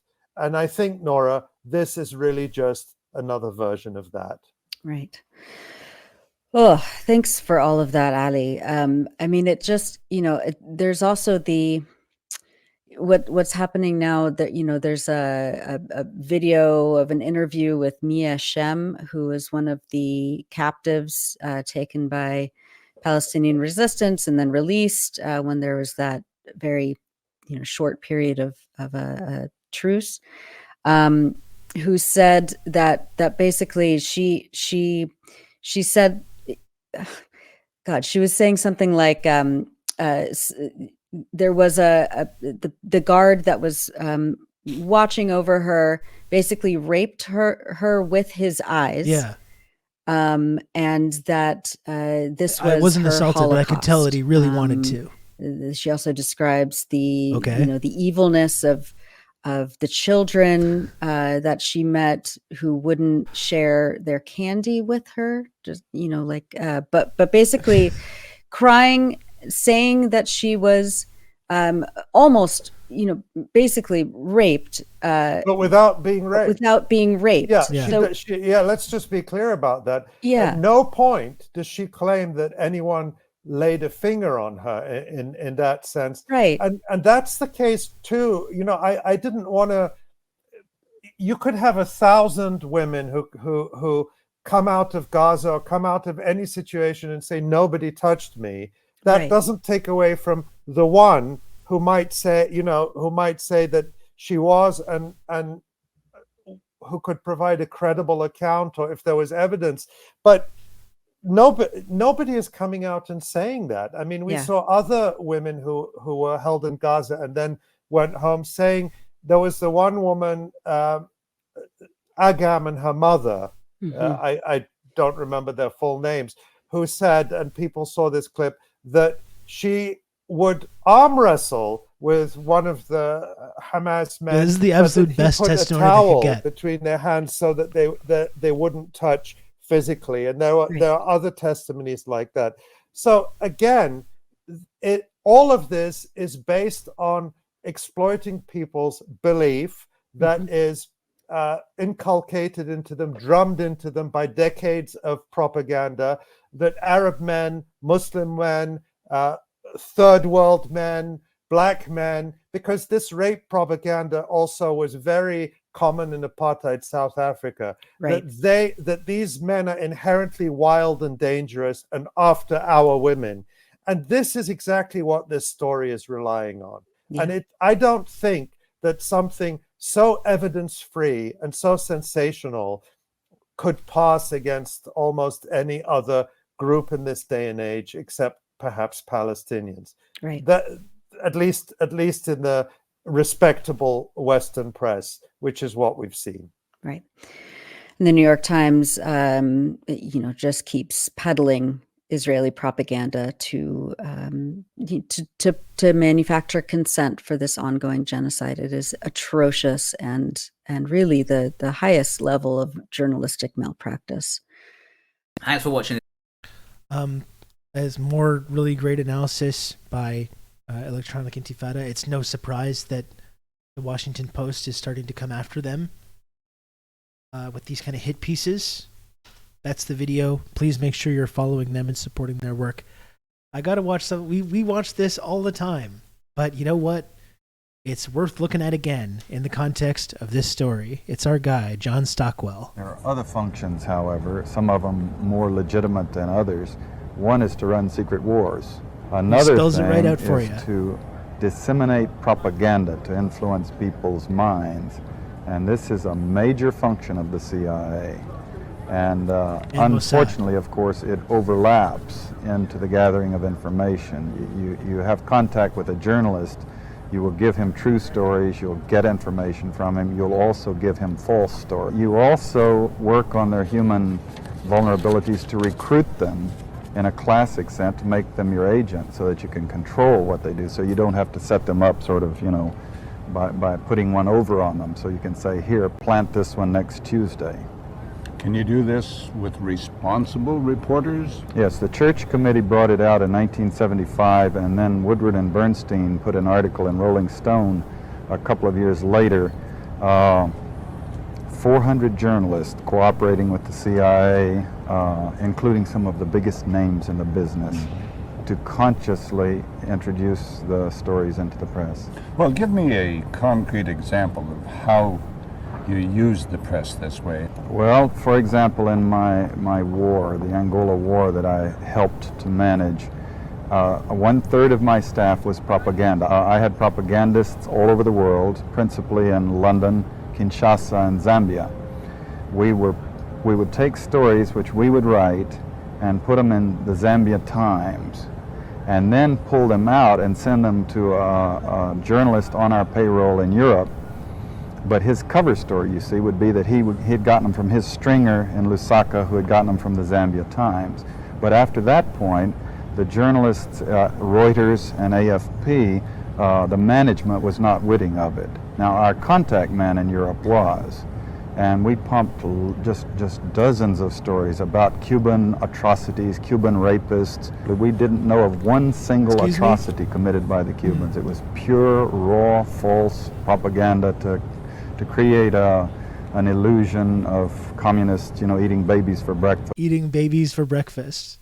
Interesting turn of phrase there as well. They put the babies in the ovens. Other functions, how?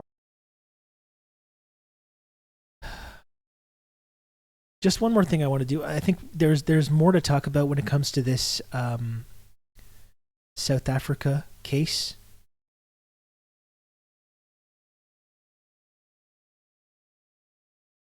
But I just wanted to look at this clip. So we have South Africa that's now accused Israel of genocide and crimes against humanity. And now you have John Kirby, who's one of the absolute biggest ghouls that has emerged from this entire conflict. White House National Security Council spokesman John Kirby calls South Africa's 84-page suit accusing Israel of genocide meritless, counterproductive, and completely without any basis in fact whatsoever. Let's hear these statements. South Africa's filed this 84-page lawsuit against Israel, accusing them of genocide. Israel says that this is blood libel. Does Washington agree? And where does this put Washington and Pretoria in terms of find this submission meritless, counterproductive, and completely without any basis in fact whatsoever. South Africa's so that's, and like, we're not going to dig into that entire document today. I don't think I have enough time, but should point out though that there are multiple pages of this document that are simply verbatim quotes taken from powerful Israeli officials describing their intent and describing their actions. There's multiple pages of this. So the idea that you can just take this, which from every bit of reporting that I've seen of people that have read it, have described it as really meticulous, really well researched and put together, and again, which contains multiple pages of just straight verbatim quotes from, Israeli officials describing exactly what their actions are and what their intents are. So unbelievable that you could go sit that John Kirby, who frankly should be on the hook for war crimes and crimes against humanity and genocide, disputing that or claiming that it doesn't have any basis in fact. I think anyone can just read it. Yeah, I think so. But it's something that I want to dig into more next week. I'm going to be back on a regular schedule, or I should be next week. Just repeating the things that they say is blood libel. That's right.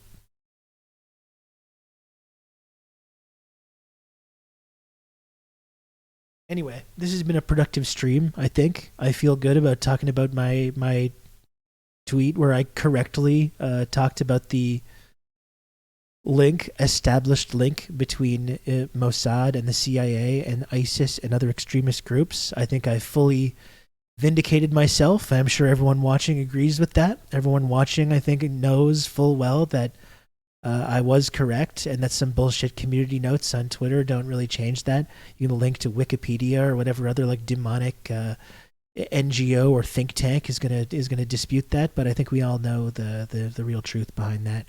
And I appreciate every single person who watched today who agrees with that and supports the work that I do when I talk about these issues.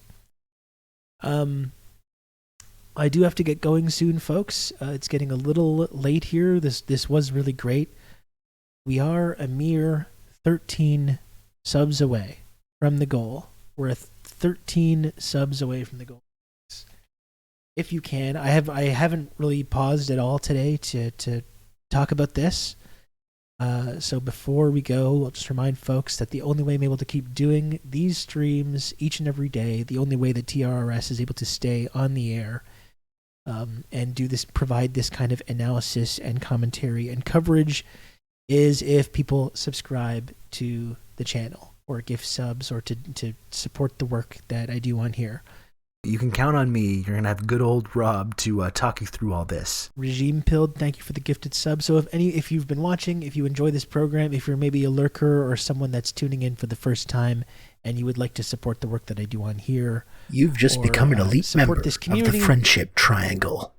Regime Pilled, my goodness, thank you for the 5 gifts. That's 6 gifted subs from Regime Pilled. I really appreciate that. You can count on me. You're going to have good old Rob to talk you through all this. And thank you, Risk Inverse, as well. Somehow, Ali in HD has dodged each one of those subs. All the subs being given out, and Ali in HD has dodged all of them. I got a bit of money today. Thanks for all your coverage. Thank you, Regime Pilled. I'm happy to have you in the community. You can count on me. You're going to have good old Rob to talk you through all this. And thank you, Part Ian, as well, for gifting a sub to Ali in HD. And now we're a mere 5 subs away, folks. We are a mere 5 subs away from the goal. A measly 5 subs. So if anyone else wants to subscribe to this program, please, if you can, do. It's $5 a month. It's totally free of charge with your Amazon Prime account, which you can easily convert to a Twitch Prime sub. Totally free of charge, which really helps out the stream.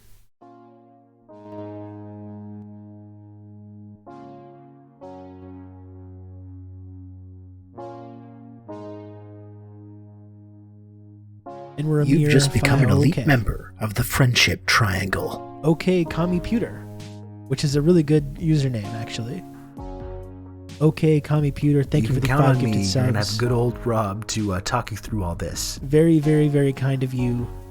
Okay, Computer, congratulations to you for becoming an elite tier member of the Friendship Triangle system. And thank you for that again. Love the show, love the chatters, love to all, simple as. I agree with you there. And Maverick, thanks as well for the 26 months tier 1. Thank you, Maverick.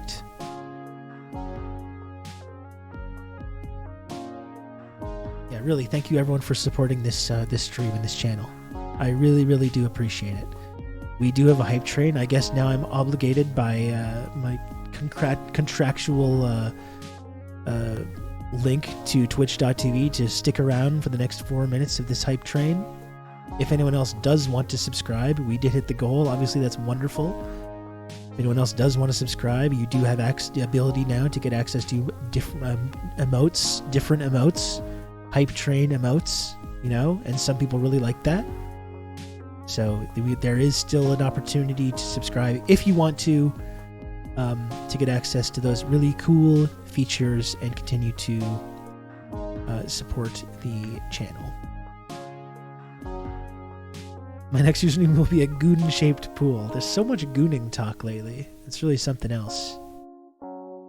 We simply use the computer to mark up the size of the account. Fart. Thank you, Bleep Lord, for the 500 bits. Thanks, Bleep Lord. Goon is such a good word to say. I really didn't. The funny thing is, I didn't hear about this concept until recently. I literally learned about gooning from Norman Finkelstein. I learned about gooning from Professor Norman Finkelstein. I think that's truly amazing. That's an amazing aspect of our current reality, our ridiculous reality that we're all inhabiting here.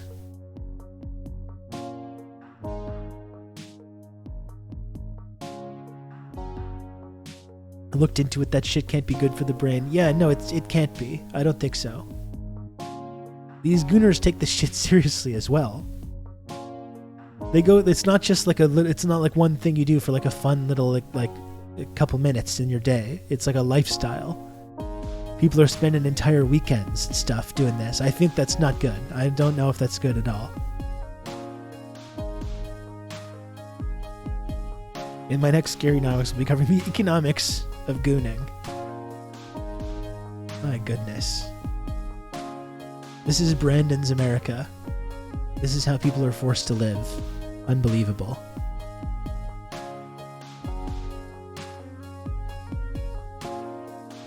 Goonernomics. Egoonomics. Egoonomics 101.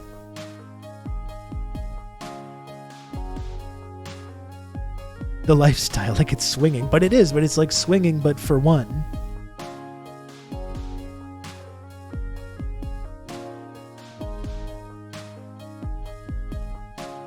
January 6th, tomorrow we gooning and cooking.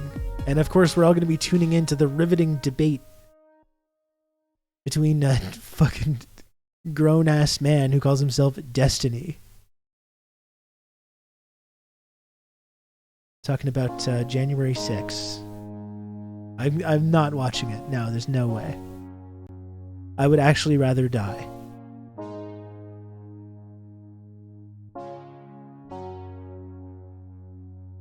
Destiny and the Two Krasensteins.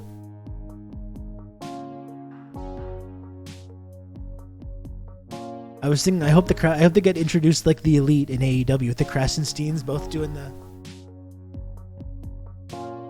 that pose. Carry on my wayward son. With that would be good. Actually, that might actually turn me on it. That might actually get me to get into it a little bit more.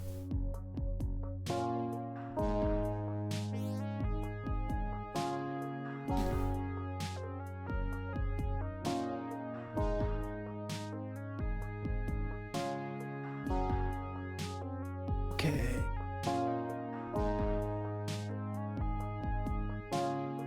You know what? She came through earlier. She came through earlier to support the stream, which I appreciated a lot. So let's go ahead and raid friend of the stream, Big Melon Lady, who I think is playing Dead by Daylight right now. I think she's the only streamer I know that she's still playing Dead by Daylight. She really likes that game. But I appreciated that Big Melon Lady came through and supported the stream earlier and supported me, so return the favor. You can count on me. You're going to have good old Rob to talk you through all this. Anon, thank you for the gifted sub. Thank you, Anon. And thank you for waiting till the end of the hype train, actually, for that. To not make me stick around even longer.